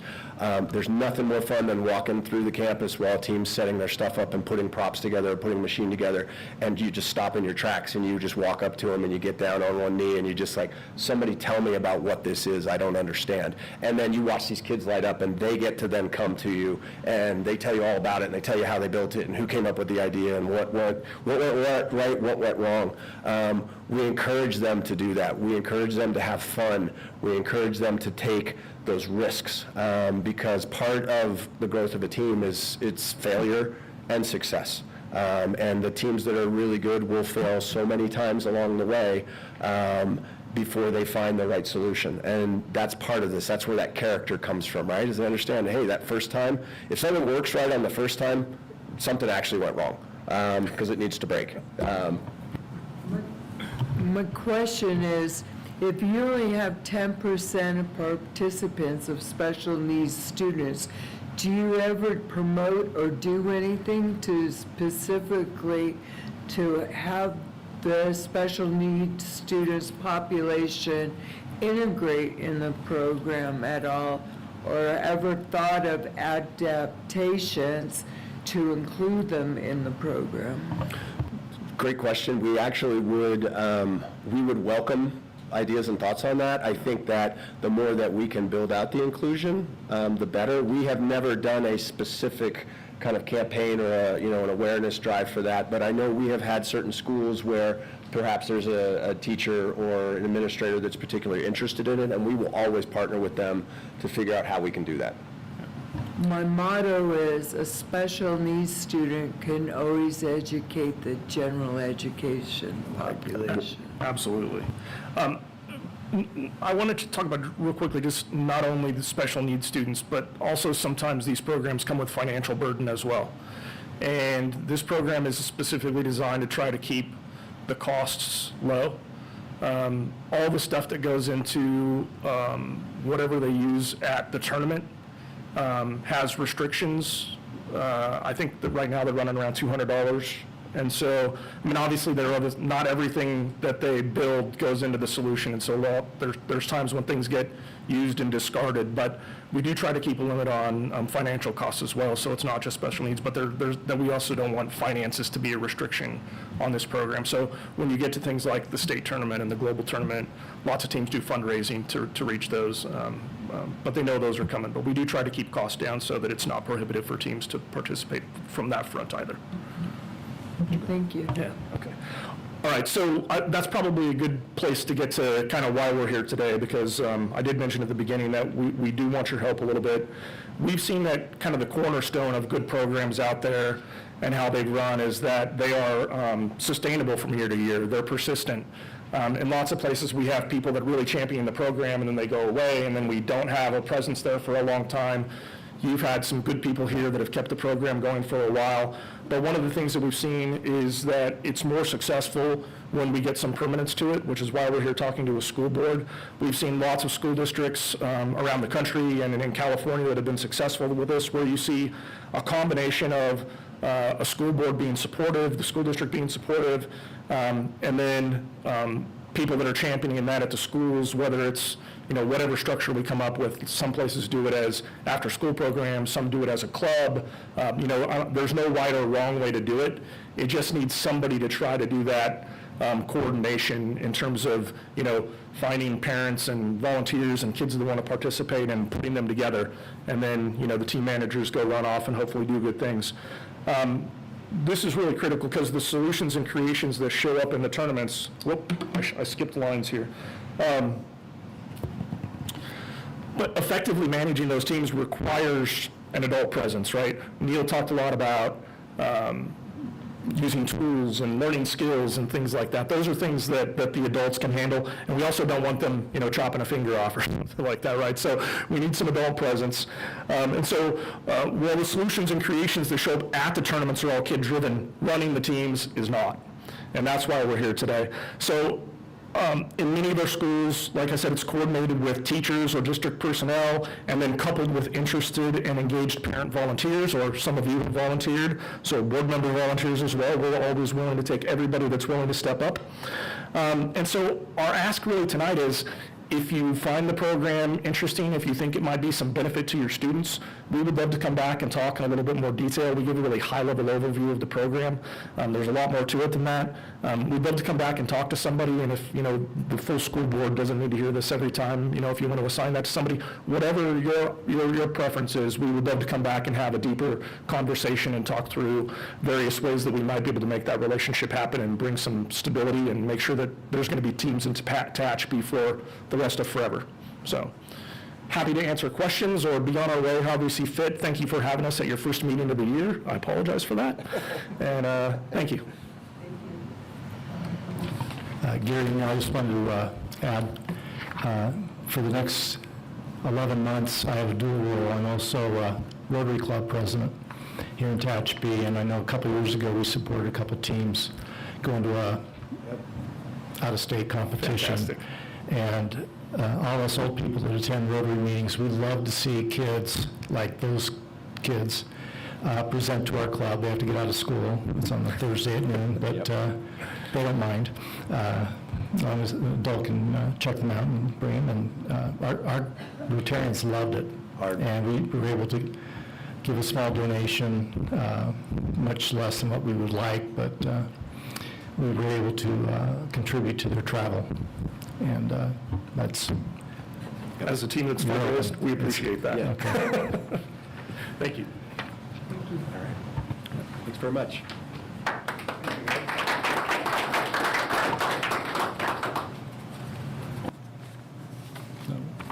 Not yet.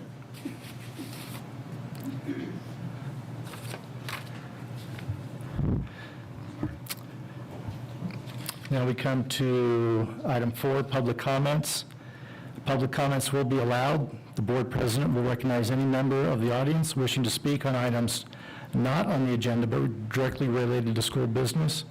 Pursuant to Board Bylaw 9323, the board may limit comments to no more than 3 minutes per person. Public comment will also be allowed on each specific action item Prior to board action, the president may allot time to those wishing to speak, but no action will be taken on matters presented, and no discussion of non-agenda items will occur. If appropriate, the president or any member of the board may direct that the matter be referred to the superintendent's office for placement on a future agenda. So while this item was on the agenda, it preceded public comments, and we have 5 public comments pertaining to Destination Imagination. So I will allow you to speak, even though the item is on the agenda, but I will enforce the 3-minute rule. So each of you 5 have 3 minutes. And Mr. Mangelsdorf, you're up first.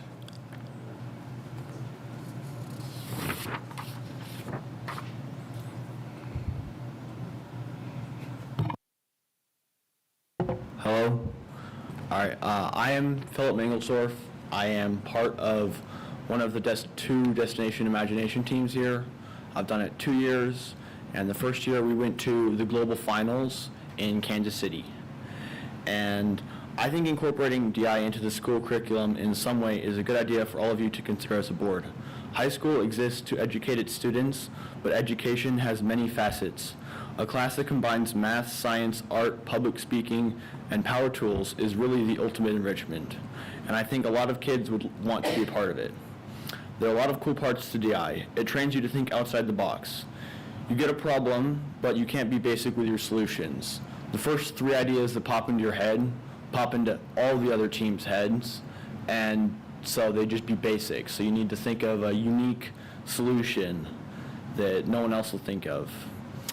DI trains me to think creatively and flexibly, and then I use power tools to bring these ideas to life. Basically, DI stretches me in ways that my normal classes do not. Anything fresh and fun that we can bring to Tehachapi education should be strongly considered by all of you. Thank you. Thank you, Philip. Kelly Keller.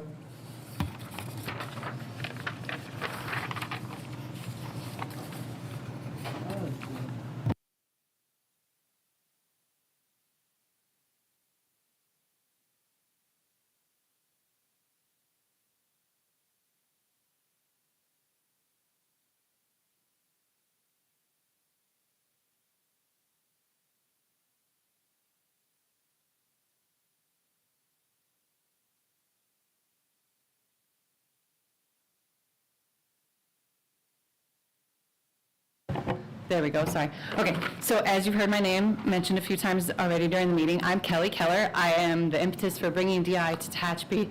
We moved here 8 years ago, and my kids were heartbroken that this wasn't a part of their school that they were coming to. And when I asked my then 4th grader, what do you want me to tell kids about why would they want to join this program? She said, tell them it's hard, but it's so worth it. And coming from a 4th grader to say that hard work is, I mean, that's what we're after. So they're so excited. I'm so excited. Sorry, emotional. First night before, or the night before the first day of school. So I could go on and on about all of the things that Neil and Gary talked about the 4 teams we've taken to the global finals, about the people in this room that I've met, just coming to Tehachapi and begging anyone in this community who would help us out. It just has brought great people together, and it's developed a lot of community with us. There's 2 things that I would like to focus on, is the type of person created by DI, which they talked about a little bit already before me, and the importance of school district support. So you heard Phil talk, my daughter Grace is going to talk too. We're in a culture that has a lot of apathy, a lot of boredom, a lot of lack of self-discipline. Like I said, nobody wants to try hard things. No one wants to fail because we've been trained you have to be perfect. This is a program that encompasses all of those in the envelope of fun, and they get to do it themselves, and they get to decide what they want to work on and how they want to do it. This is, like Phil said, it's public speaking, budgeting, project management, drama class, engineering, science, costume making, all of that, service projects, all wrapped into one thing. It's just an incredible way, and these are the kinds of people I am a mom, I am a DI coach, but I'm also a retired Air Force officer. I've been in the public sector. My husband works in aerospace. These are the kinds of people coming out of this project, this program, these are the kinds of people we want in our town, these are the kinds of people we want in our society, and these are the people we want to hire. People who say, oh, let's send that thing to space. Let's see if it's going to break, but then we know how to fix it. Not afraid to fail and keep learning from that. So the type of people that come out of DI, that's the one I wanted to touch on. And then what you guys can do, they talked about that a little bit. We've been doing this for 8 years. My kids are going to graduate soon. We need someone to bring the continuity and the robustness. I think I've touched maybe 50 lives, 50 kids' lives. You have 30 seconds. You guys have, what do we say, 4,000 students in this district. As a district program, it could touch many more, and we can be creative on how we use a small amount of funds or facilities or tools or any of that. So any possible way that the school could help this become a robust and continuous program would be spectacular. Thank you for your time. Thank you, Ms. Keller. Grace Keller.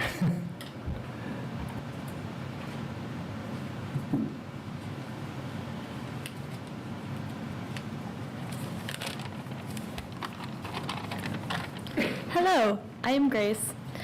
So that was my mom. I have been doing DI personally since 3rd grade, and I'm going to graduate this year. It's been a big thing in my life for a very large part of it. It's been very impactful for me. I've met some of my best friends through it, lots of people that I love and that I know, and it's taught me so much. It's given me so many lessons on how to learn, on how to build things, how to speak in public, how to solve problems, just general skills that are useful to have, critical thinking, problem solving, quick thinking, like, uh-oh, that broke, I have to fix it right now or I fail. So that's always good to practice. We learn technical skills, as they said, all sorts of like STEAM stuff. And just to share my personal experience, I think DI is very, very important. I think it's good, helps you grow as a person. I think my favorite challenge that I did was one where we had to build a bridge out of only duct tape and cards. We had pieces that had to be assembled during the presentation, and then we had to use a technical device to move weight across the bridge. We got points for how wide, like how far apart it was, how light it was compared to how much weight it could hold. And then on top of that, at the same time as the assembly and testing, we had to do our skit, do our presentation. We had to have a backdrop that changed the scene. We had to have props. We had to have, I think the skit that year needed to be about people from different cultures, at least that's what we did, coming together to build a bridge between each other and like learn to work together and stuff. And so that's just one specific thing. Those structures, we build those, they hold so much weight because that's what they have to do. And so you just have to learn to build, you learn to act, you learn to interact with other people and cooperate as a team. And I just think it's a really good program. Thank you. Thank you, Grace.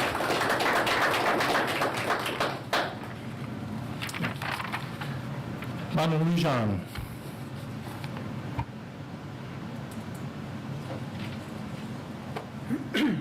Good evening.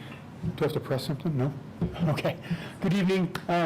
Thank you for hearing all these people talk. I'm going to speak on direct experience with DI. Both my children did it. My daughter did it. My son did it. They did it when they were at Cummings Valley.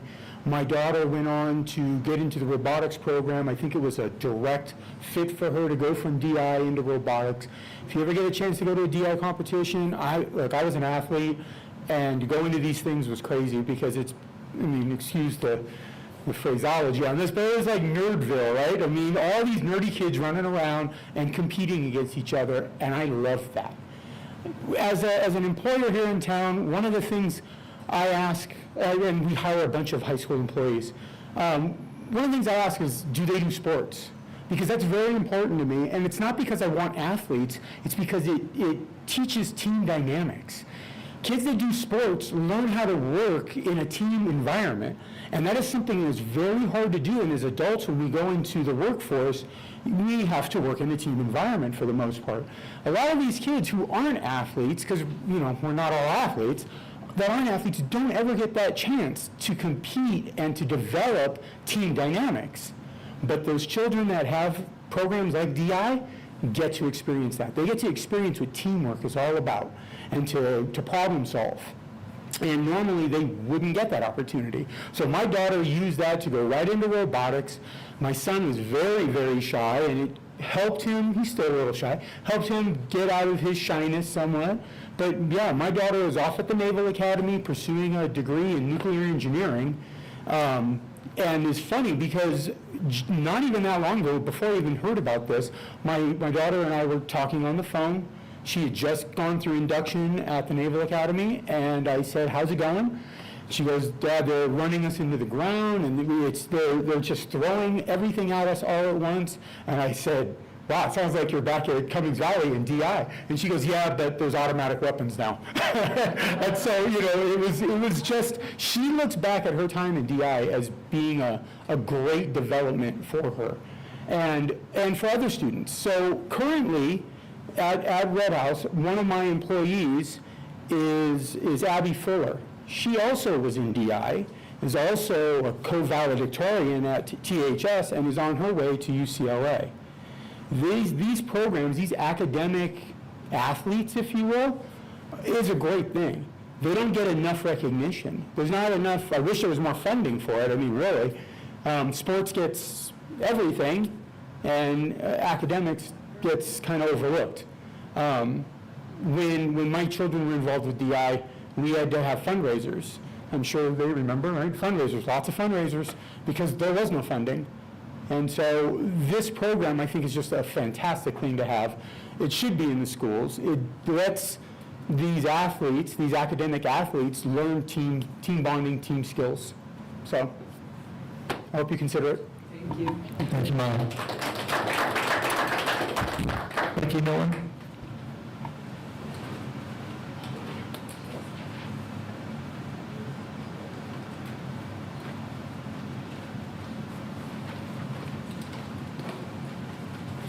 Good evening. My name is Becky. Thank you for letting me speak tonight. My daughter is in DI. She is a senior this year. This is her second year doing it. Her name is Caitlin. She is extremely shy, very introverted. She's very much keeps to herself. When she got into DI, she has been able to open up. She's been able to explore a part of her personality that I knew was there, but the rest of the world never got a chance to see. One of the things that she's able to do is come up with creations out of materials that you'd never think of. She made phoenix wings, and it's tablecloth and particle board. And she's got these phoenix wings, and she made a bird head, and in the process of it, she was also able to participate in the skit. And she came up with these hilarious jokes that you don't see on a normal basis with her. So as a parent... Costs about $6 to make. Yes. This is part of their budgeting. As a parent, it swells my heart with pride to see her, to be able to overcome her challenges. She's not a special needs student per se as far as what the law says, but she has her own unique needs and challenges, and DI has been able to let her overcome those. Thank you. Thank you, Ms. Bond. It is now 6:58, and we will take a hopefully 10-minute break.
We're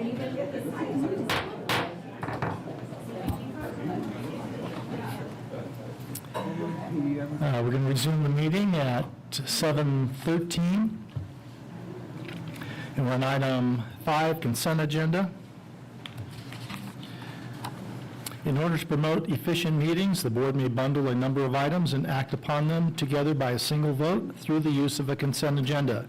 Consent items shall be items of a routine nature and items for which board discussion is not anticipated and for which the superintendent recommends approval. When any board member requests the removal of an item from the consent agenda, the item shall be removed and given individual consideration for action as a regular agenda item.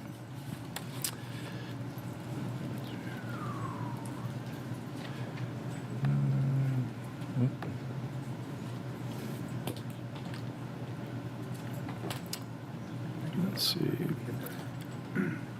Is there any board member that has any questions about the consent agenda or would like something removed and acted on separately? Yeah, I do. I just have a question. On number 7, the renewal of the agreement for dual enrollment, it does say in there that, and I don't need a report, I don't think, that we do need to have a resolution. I didn't see that language in this agreement. I'm sorry, Trustee, Vice President Kelly, I'm having a hard time hearing you from your... Okay, just real quick. Yeah, I'm trying to find, there's part of it, and I'm looking it up as I'm talking, that says the board needs to pass a resolution, but I don't see any language on number 7 where this is a resolution. Okay, and I'm not sure if I am 100% correct or not. Mr. Antasari might back me up on this or enlighten me. I believe that this is add-on or revision to an already existing agreement with Saracosa. We're already offering the dual enrollment program, and this is like an enhancement, so to speak, and just limits the attendance to only TUSD students during the school hours. Outside students would not be available to attend. Okay, so I believe the resolution is already in place. Okay, so the original agreement in 2018, this is just the updated version. The resolution still should be current. Come on up. It makes one more adjustment that students can take up to 15 units. That's the other provision. Okay, thank you. I'm good. All right. Anything else from any of the board members? I'll get back to my... Actually, I have a thought. So, I gotta finish my cue. Has there ever been a situation in TUSD where an employee decides to leave? How can I keep this? I'm thinking money, okay? So, give you a hypothesis situation. An employee is going to transfer to another position, so a teacher with tenure comes and takes the stuff without checking into administration. Point of order here, President Kaminsky. We need to get the consent agenda passed, right? Yeah, this is not, that's more a subject to email the superintendent and perhaps Dr. Romero. Yeah.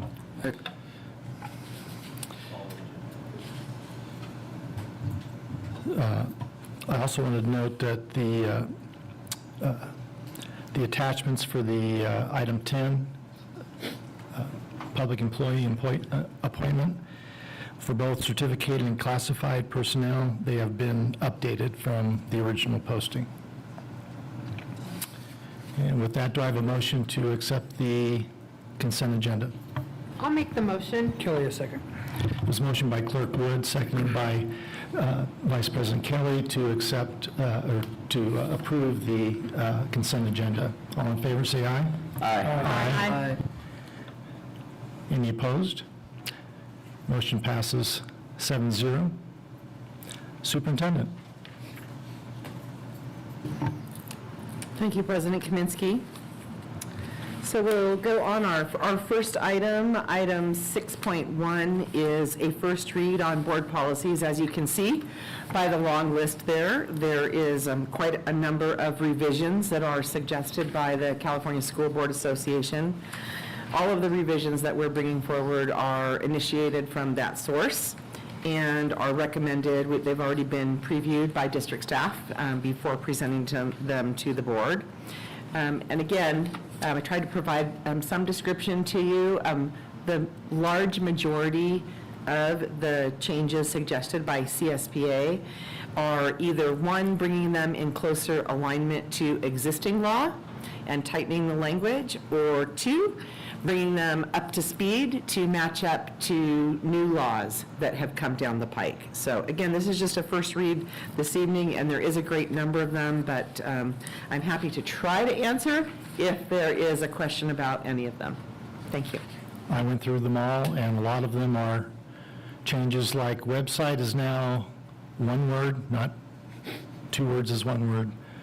And yeah, a lot of it's, I won't comment. It's a lot of work. It's a lot of work. It's a lot of work, and as you noticed from the attachments, we do try to provide them in a way that you can explicitly see what the changes are, and some of them are not very significant, but others are, because we do want to stay current with legislation. And just let the superintendent and staff know that the options on the couple that were taken, I agreed 100%. Thank you for that. And I'd recommend to the board, if you read them, read the second batch, because that's where it's a little easier. I learned that the hard way. Yes, the red lines are helpful, and if everybody's good, if there's no questions on that, I'll take you forward to item 6.2. Okay, so 6.2 is approval of bell schedule for 23-24 for Tehachapi High School. So Tehachapi High School would like to adjust their bell schedule to better accommodate assembly days and final days. The proposed bell schedule was developed with input from staff and reflects only minor adjustments. For example, the assembly schedule last year and previously, the assembly schedule had assemblies after 6th period, and now in the new proposed bell schedule, they are after 4th period on assembly days. And then for finals, I believe we had a little slight discrepancy between the number of minutes, and now those have all been given equal time, so they're all 127 minutes, I believe, for each period. Is that correct? I see Ms. Libatique nodding her head, because I think before we had some that were 130 minutes and some that were 124, and now they're all 127. And Mr. Intezari did all the calculations, so that is able to demonstrate that we're meeting all the instructional minute requirements for the year, and that's the final bell schedule request at this point in time. Any questions from the board?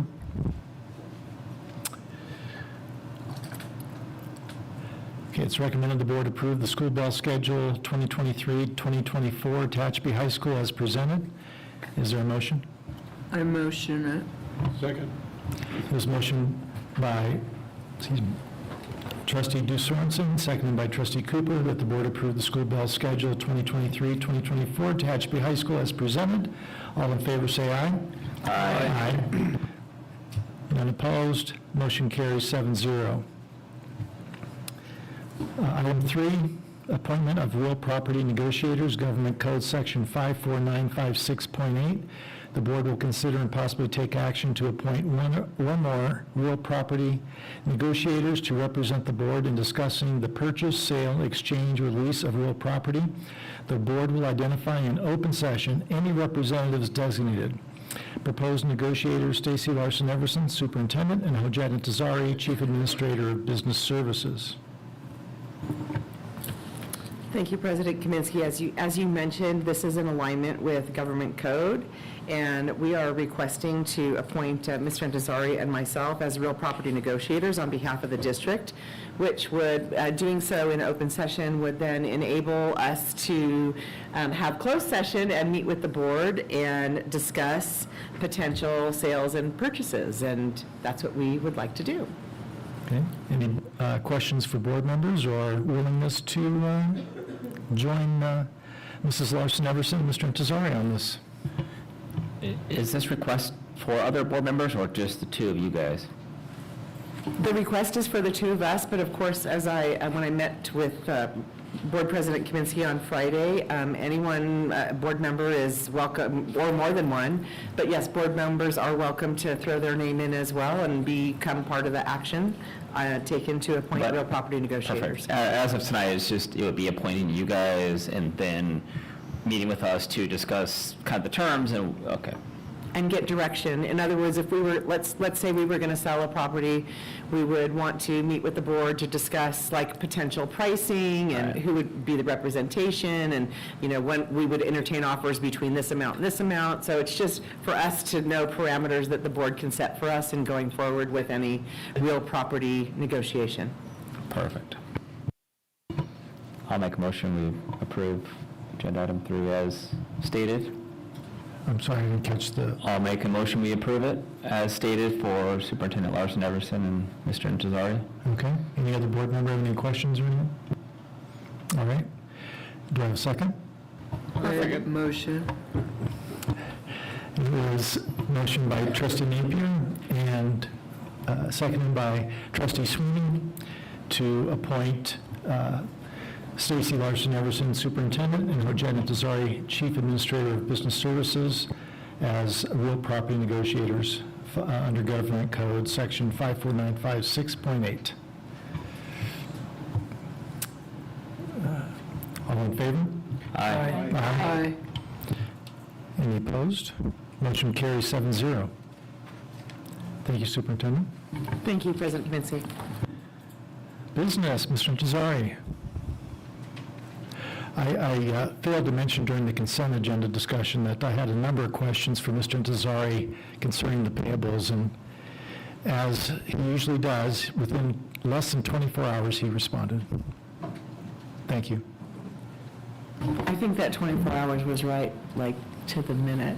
It was because I forgot to hit send after I printed it for myself.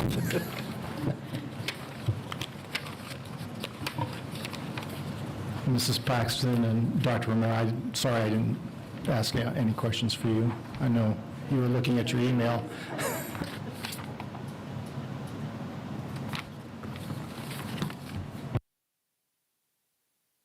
Item 1, acceptance of audit report for fiscal year ending June 30th, 2021.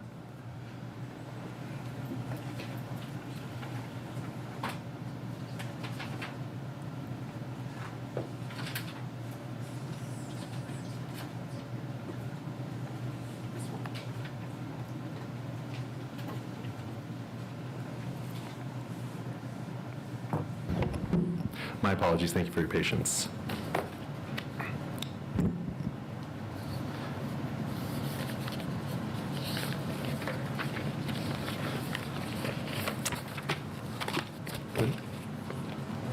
All right.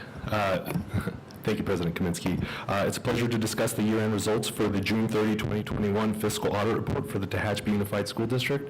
This was performed by our independent auditors, Eide Bailey. Yes, 2021, that is a long time ago. As many of you are familiar, and some of you may not be, we had about a year challenge with the California Department of Education in relation to an instructional day that we had submitted a waiver that did not get approved. They don't approve them very timely. They tell you 6 to 8 months later, and then it was another about 3 months of contesting it. So we are getting caught up, but we're happy to report the results of this independent audit for that span from July 1, 2020 to June 30, 2021, and getting back on track to by the end of this calendar year. Does everyone have a copy of the audit report on their? Okay. All right, so I'm going to direct everyone to a page that auditors always recommend to bring your attention to. It's called the Summary of Auditors Results. It's on page 79. You can view this as the report card. And so this essentially gives a snapshot of how the district did in relation to the audit. So the auditors essentially provide an opinion over 3 parts of the report. Okay. They provide an opinion over the financial statements. They provide a second opinion over the federal awards that we receive and how we use them. And the third opinion is over state compliance areas. So we're going to kind of explore these three areas. So we're proud to report, it's important to understand also that auditors are skeptical in nature, and so they don't provide 100% assurance, right? We have hundreds of employees spending millions of dollars, so you understand that it's kind of on a test basis. So they can't provide 100% assurance that everything is exactly accurate, but they do offer, and we received what is called an unmodified opinion over our financial statements. So this is essentially the highest level of assurance that the auditor can give, and it basically states that the financial statements are materially correct, any user can rely on the information that's in them, and that it's in accordance with accounting principles that are generally accepted in the United States. Mr. Antasari, can I just point out that Mr. Antasari used to be an auditor? Yes, I'm not very proud of it, but I've actually visited like 50 different school districts, and so I have a real appreciation for what we do here in Tehachapi. So I did used to do this, and it's way more fun to be on the inside. So essentially what this means is the unmodified opinion means that when we closed the books and we presented the unaudited actuals in September 2021, the auditors were able to essentially tick and tie all of the information that's on the financial statements to supporting documentation. And so there's no need to qualify or modify any of the financial information that we provided. The audit did include some findings and identified some weaknesses, but no significant deficiencies were noted over the financial statement, and we'll go over what those findings were and how the district is responding. But we are happy to receive an unmodified opinion. That's absolutely the desired result. The second opinion that was issued over the federal awards that we received, we also received an unmodified opinion. That is because in the fiscal year, the district had received over $7.1 million worth of federal awards that ran through the district. And so they test various programs. So if you see here on page 79 under federal awards, they identify the identification of major programs. So they tested special education clusters, so federal SPED, various COVID programs, ESSER, ESSER2, Coronavirus Relief Fund. Because of the influx of money, right, that got their attention, because that's where we spent the most, and so that's why that kind of dominates. A lot of times you'll see Title I, but just because of the amount of federal awards that were spent, this is what met their qualifications for testing. So as you can see, the unmodified opinion is reported for the type of report, but there were some disclosed audit findings, but that there were no significant deficiencies that were considered material weaknesses. So nothing that would make someone that reads our financials that something would change their mind, that would, oh, if I had known this, right? And we'll talk more about the audit, the response to those findings here shortly. The last area was over state compliance, and while there are various programs, the Education Protection Act, right, we bring that to your attention on what we're doing with those funds. That's part of state compliance. The after-school education and safety program, that's part of state compliance, instructional minutes, instructional days, all of those kinds of items. But the biggest state compliance area is attendance. So what they look at is how we record attendance, what controls we have over our system of taking attendance, how we report absences and how they result, and how all of this ties into our reporting for funding, since we're funded based off attendance. And here we also received an unmodified opinion. So this demonstrates that we are doing a good job with, in terms of our financial state and federal compliance. Okay, so just a review of the findings really quick.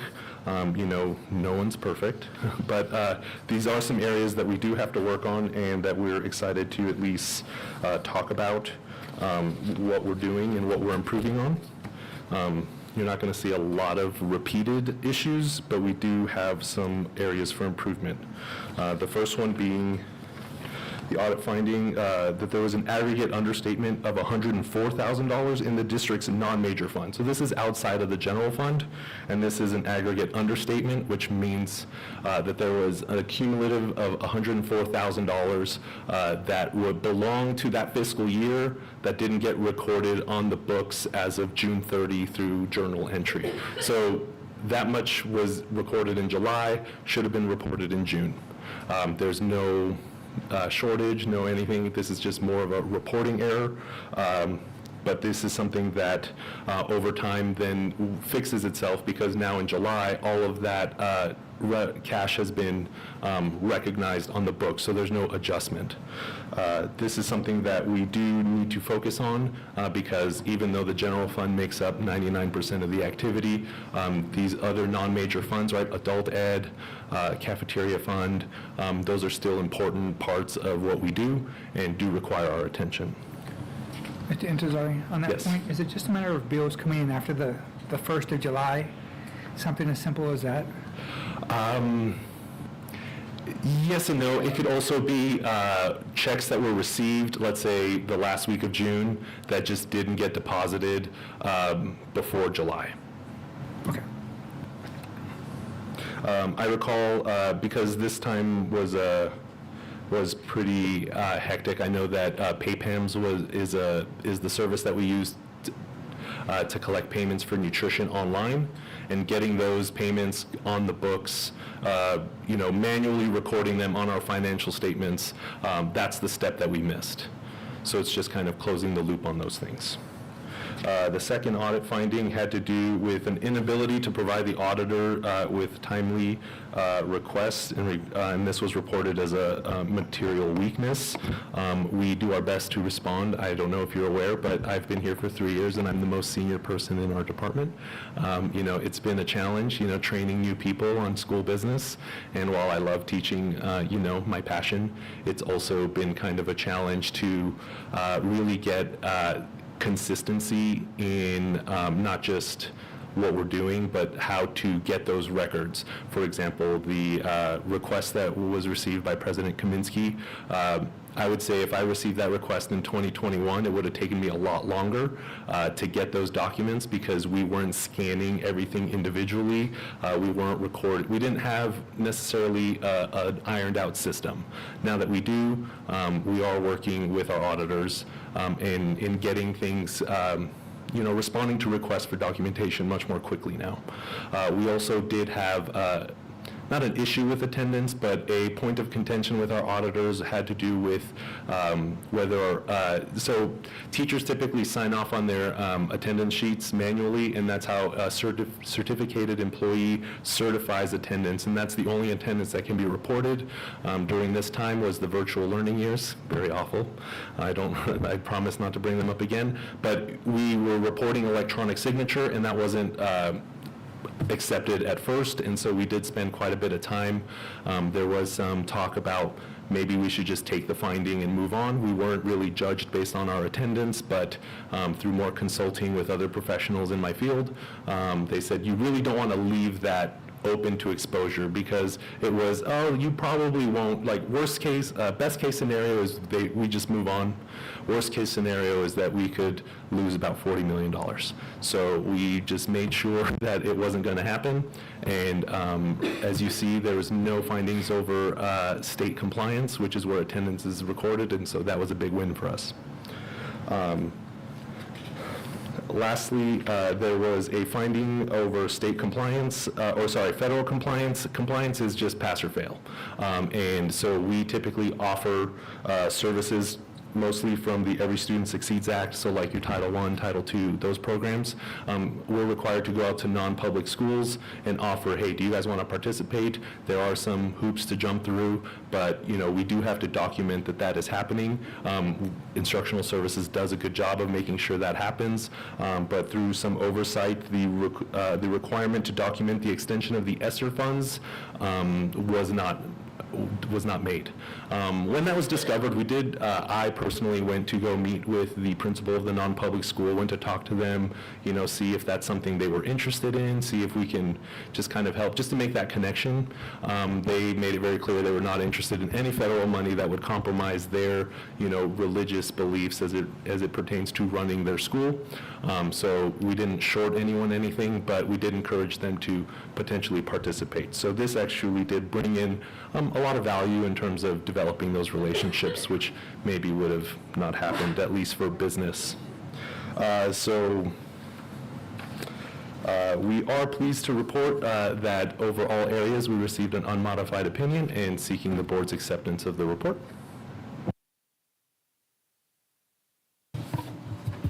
Thank you, Mr. Indazari. Does the board have any questions?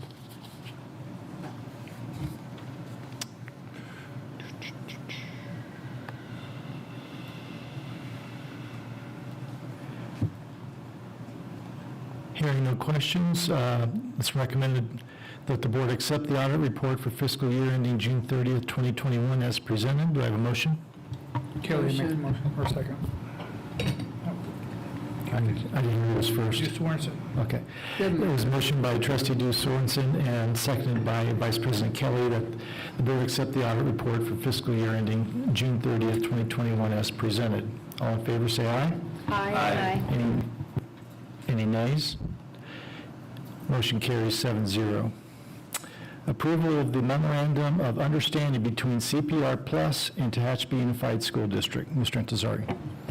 Thank you again, President Kaminsky. So the contract with CPR Plus, they are a licensed CPR training agency, and this agreement is for July 1 through June 30 of 2024 to provide labor, equipment, materials, and supplies for CPR training at a rate of $70 per trainee at a minimum of 10 students per class. We are estimating that we would have about 150 trainees, so just internal employees, volunteers, coaches, anyone that would be required to have a CPR certification, and the district would cover that cost. We estimate that if we had 150 trainees, that cost would be $10,500 allocated for personnel for professional services. We seek your approval for this agreement. Any questions from the board?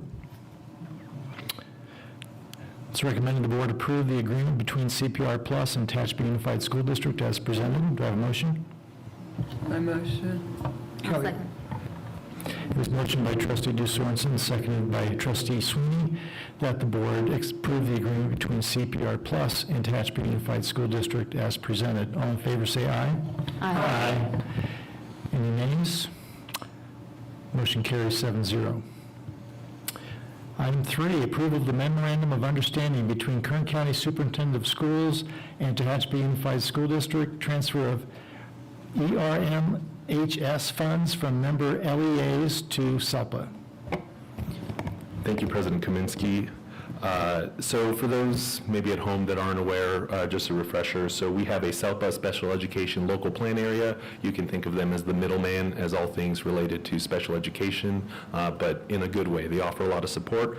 So we're part of the Kern County SELPA, and through the funding for educationally related mental health services, typically all funding goes through the SELPA, and then the SELPA provides the resources to us. The most recent state enacted budget has proposed that the funds be directly sent to the local education agencies or school districts. And this is something that the Kern County Superintendent of Schools is recommending that we provide this MOU in order to maintain the old style of funding, in order to maintain funding through the SELPA before it reaches the school districts at their recommendation, because there's some unnecessary problems that could happen or the need to return funds. It's better that the SELPA be able to kind of discern what is allocated where before the districts receive the money, and so at their recommendation, we're requesting that the board approve the MOU. It's recommended the board approve the memorandum of understanding between Kern County Superintendent of Schools and Tehachapi Unified School District, transfer of ERMS funds from member LEAs to SELPA as presented. Do I have a motion? I have a question. Oh, you have a question, I'm sorry. Go ahead, Vice President Kelly. So in the governor's May final proposal or approved budget, is So this, the budget was enacted in June. We use May as to adopt a budget, but because they normally enact it right at the end. okay, so how long has this MO been, how long have you been working on the MOU? So the MOU was provided to us in advance. It was known as a proposal back in May. That's what triggered Kern County Superintendent of Schools to initiate this MOU, because if you read, it says, if this happens, and then now that the budget was enacted, it did happen, and that's why we're being asked to do this. And the reason I ask is because I heard this out in the public before I heard it here at the board. So that kind of bothers me. Not that it's a big deal, but I think we should probably hear school business first, even if it's just oh, by the way, this is what's coming up. I know that we didn't meet in July, so it's possible that it would have been in that timeframe. So just so you're aware, like I said, I'm just trying to make sure that I can put the pieces together, and when I hear something that I've never heard before, it doesn't put the pieces together, and this brings it full circle now. So just so you're aware. I completely understand. Something that I'd kind of like to note is that, so we work with the county office in order to develop, they send something that's called the common message. Almost every county sends out pretty much the same thing, and this was not on there. So it sounds like this wasn't on their radar, and that's why, because maybe they didn't think it was going to happen, or maybe it wasn't noteworthy because it doesn't necessarily create a difference in our budget. It's just the methodology of how the funds would be received. But I do agree that, school business should come from us first, and so we'll be more careful about that. Thank you. Any other questions or comments from the board? Okay, I need a motion to approve the MOU between, I got to finish.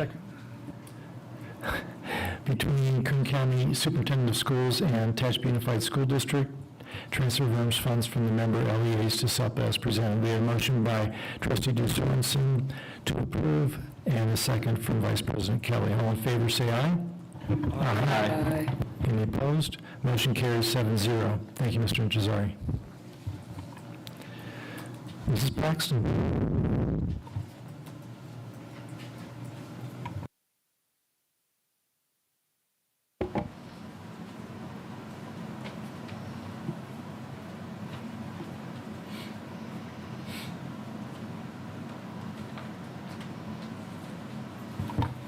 Item 1, information item, Williams Complaint Quarterly Report.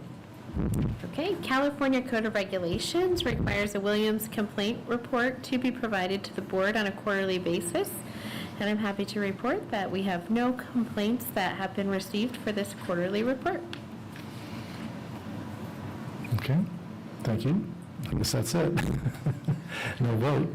Item 2, approval of appointment of certificated personnel to serve on the district's 2023-2024 administrative panel. We seek your approval tonight for an administrative panel for individual student expulsion and reinstatement hearings that shall be performed by the superintendent or designee from the bank of certified personnel appointed by the board. In the case of each student, the expulsion panel shall consist of 3 to 5 of the appointed personnel, none of whom shall be on the staff of the school in which the student is enrolled.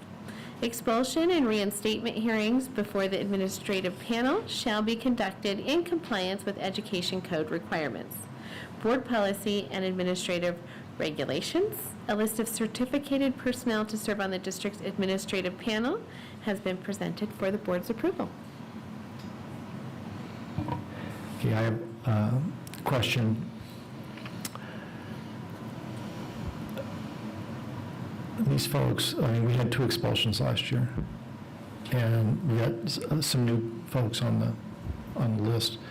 Is there any kind of training? Because we, as a board, went through a special meeting training, and these admin panels, their hearings are pretty much like ours.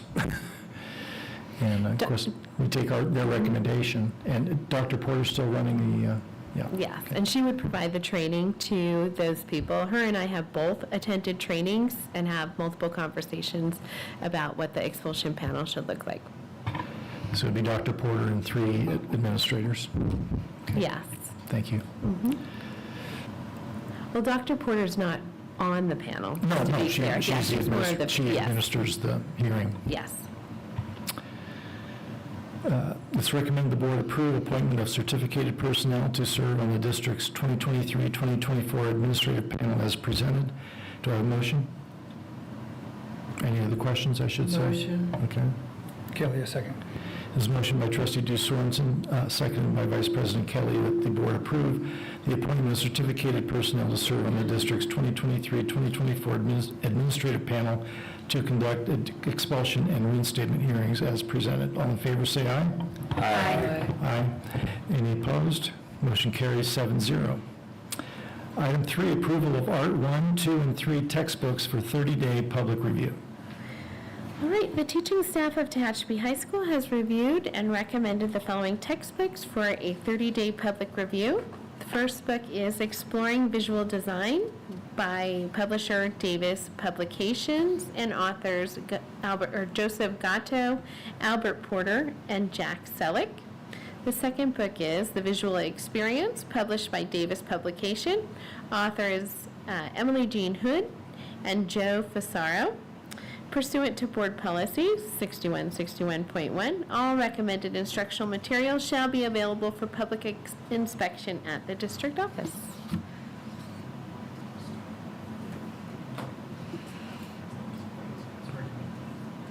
It's recommended the board approve Art 1, 2, and 3 textbooks for 30-day public review as presented. Do I have a motion? I'll make the motion. Second it. It was motioned by Clerk Wood, seconded by Trustee Due Sorensen for the board to approve Art 1, 2, and 3 textbooks for 30-day public review as presented. All in favor, say aye. Aye. Motion carries 7-0. Item 4, approval of consolidated application, CONAP, for the 2023-2024 school year. The Ms. Pax. consolidated application is a twice annual formalized process that allows the district to receive federal funds to support specific student groups. By receiving federal funds, the district is required to report the expenditures of Title I, Title II, Title III, and Title IV to the California Department of Education. Tehachapi Unified seeks the governing board's approval in submitting an application to the California Department of Education to receive these federal funds.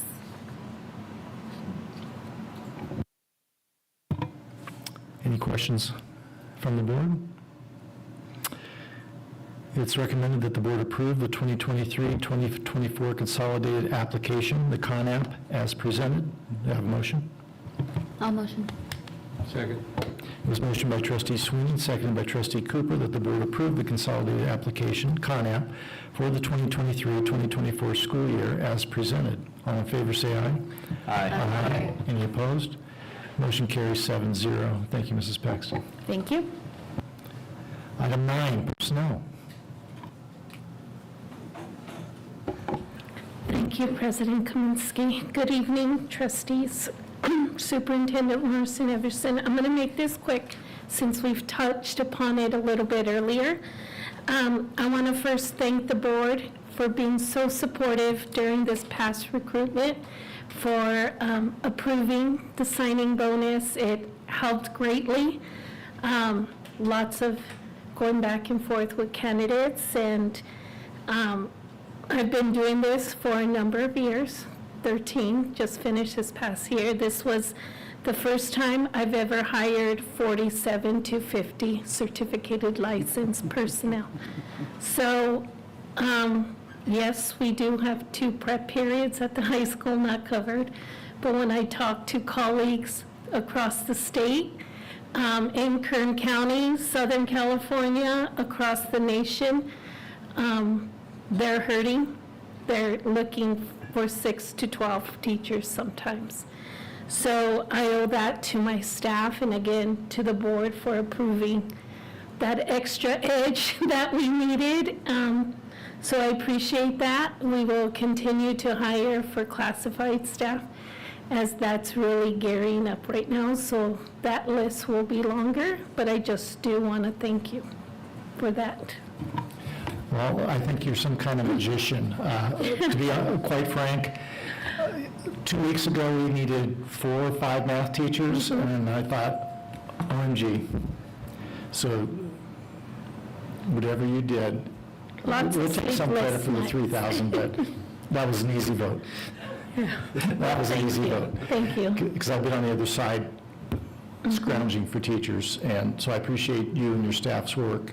Like I said, I'd much rather have the prep period issue than needing 2 or 3 math teachers to start the year.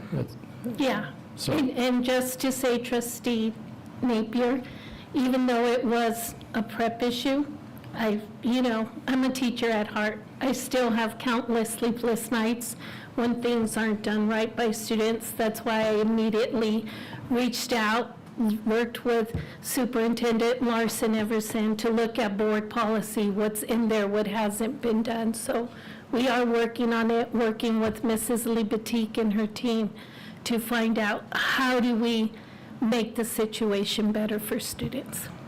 Thank you again. Future items.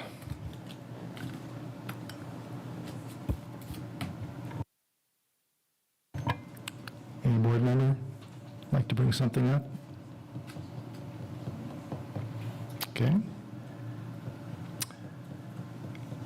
Item 11, lunch.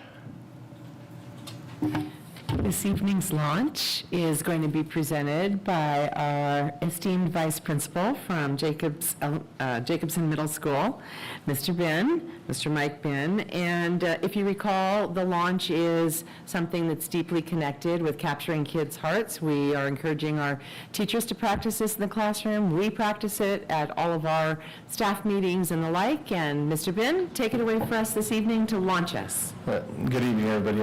Again, my name is Michael Bin. We work a lot with capturing kids' hearts to provide a welcoming environment for our students. And so I'd like to start off with a video from Ed Sheeran titled The Power of Failure.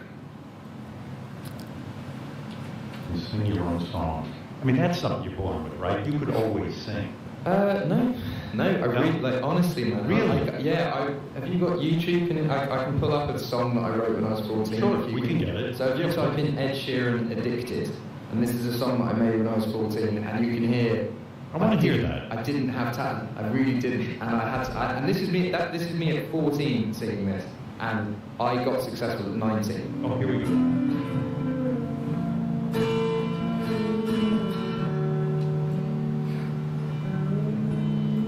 I think I took too much. I'm addicted to your touch. I'm not kidding. Let me hear a little more. This is great. I love it. So you're telling me you perfected this, because I hear you sing and I go, well, he just can sing. Did you take lessons? I mean, because this is not.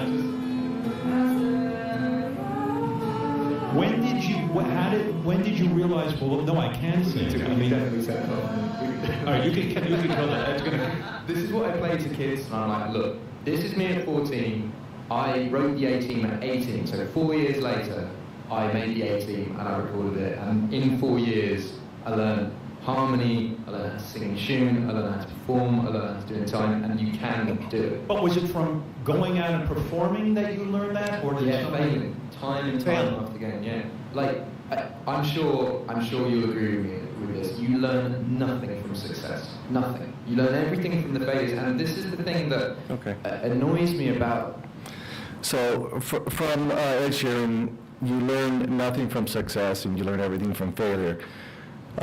Take that with a grain of salt. We're always learning. We learn from our successes and our failures, but his message is clear. You learn much more from your failures. And I've never met the DI group, but what they were saying really resonated with me. Those kids, the PVC piping breaking and just a massive failure, and they turned it into a success. What did they learn from that failure was just enormous, something they could never have learned had they just succeeded easily. Also, I do remember my mom always telling me, son, you're so smart. And then she would follow that up with, you know, you get your intelligence from your mother. And although she was trying to be encouraging and supportive, the message I received was kind of confusing. Number one, I thought, what does that say about my dad's intelligence? But also, I felt that I was smart by birth. So when I was in the second grade doing first grade math, I felt very smart. Then they gave me second grade math, and I wasn't so smart. And then I attempted third grade math, and I felt frustrated and began questioning my mom's words. Was I really that smart? And if I was that smart, why was I struggling? Carol Dweck studied the impact of praise and how that had on the development, what that did to the development of a child. And they studied 400 fifth grade students all across the nation. And basically they gave all 400 students a kind of easy IQ test where they all did well. But the first group was praised for their intelligence. The teacher said, wow, you did really well, you must be really smart. The second group was praised for their effort. Wow, great job, you must have worked very hard on this. Again, one group was praised for their intelligence, group one, and group two was praised for their efforts. The next task, they were given an option. They said, do you guys want a harder test or an easier option? And you can choose that. Well, of the intelligent group, 67% picked the easier task. On the effort group, the ones that were praised for their effort, 92% picked the difficult option. And Carol Dweck explains this as the intelligent students thinking. You think I'm brilliant because I get the correct answers, and that's why you admire me and value me. I better not do anything to alter that perception, and that's why I choose an easier option. It would be similar for you to praise a child for winning a Little League baseball game after playing an inferior team. Those students may not take advantage, may not take the challenge to play a better team because they may lose. Again, focus on winning and not improving. Again, if you choose a harder, maybe a summer league that you would play a older team, then they're learning other things in there. They're learning teamwork, they're learning what happens when I fail, they're learning picking up a team member, maybe a pitcher pitches badly, it's okay, you got this, that type of thing. They're learning much more, and as a coach, you're encouraging the process more than just actually winning. Ms. Dweck also continued a third test and gave everybody a test that they would all fail. The intelligent group gave up and felt frustrated. The effort group worked harder, longer, and enjoyed, the perception was that they enjoyed the process more. On the final test, all groups repeated the very first test that they took, and the intelligent group dropped 20%, and the effort group gained 30%. Now, this is just a small study. It's 400 students nationwide, but I think the message is clear. What do we learn from these tests? Praise is a good thing, but we must be careful praising intelligence and ability and focus more on the process and effort. For parents, it may look like this.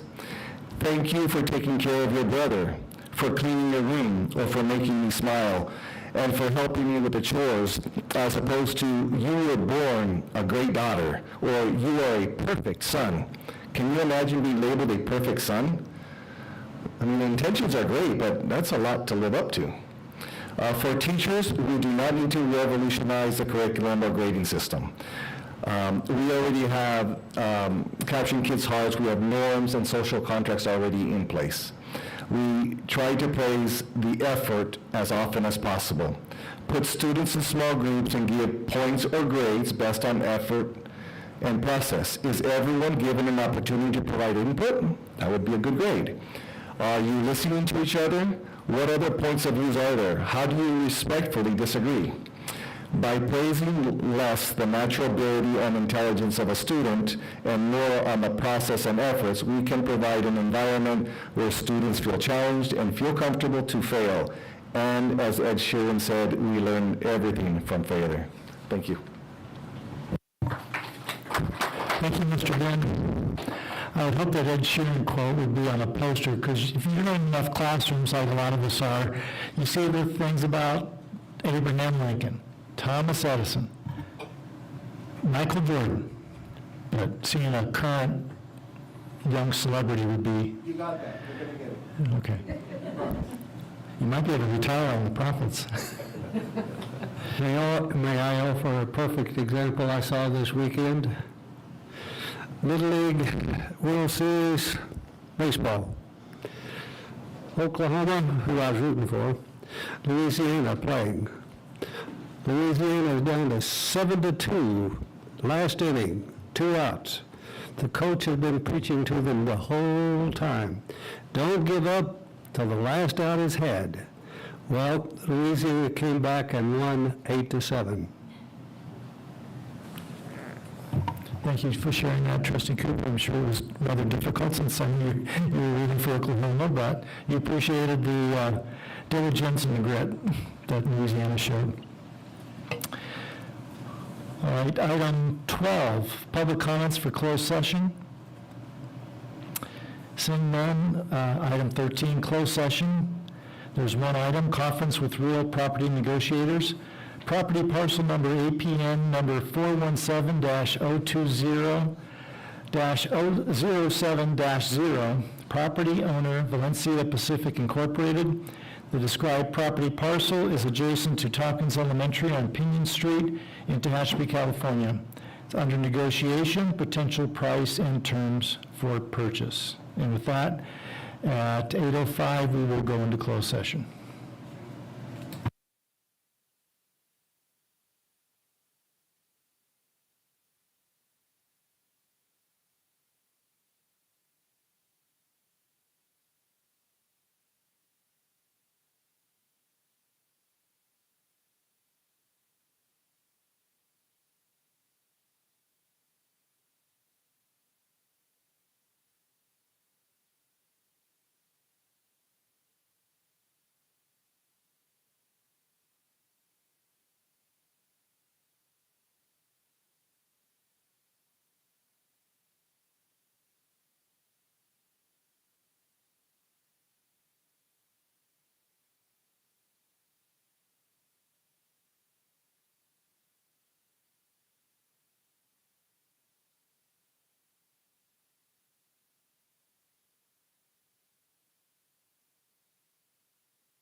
pace myself.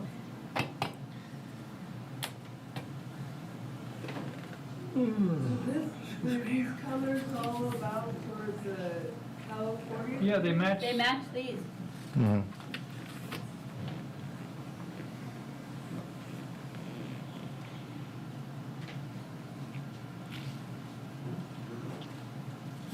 Those are the same colors that they were wearing on those T-shirts.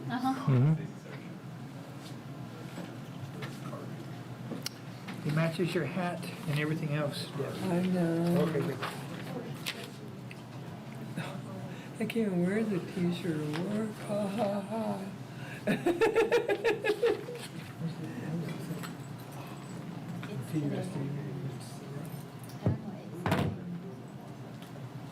Today's the day to change your life. We've got a quorum. Can I start the meeting? Yeah, go ahead. Superintendent's not here. So we can go home. You're the president. What am I going to do? We're coming back at 8 whatever?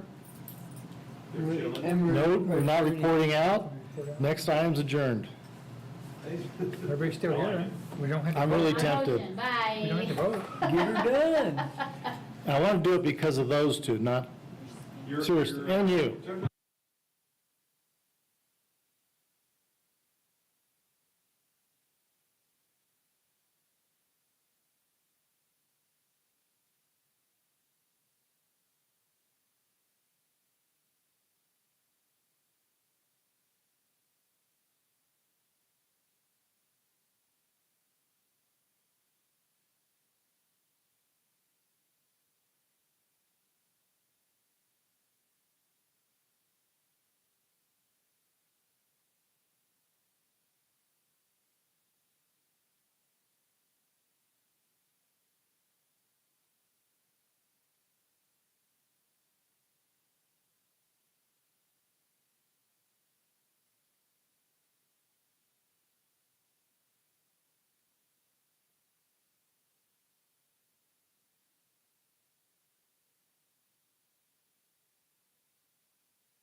Everybody's here. Everybody's in the building. All right, we're reconvening the meeting at 8:50. There's nothing to report out from closed session, so we go to item 16, and we are adjourned at 8:51. Perfect.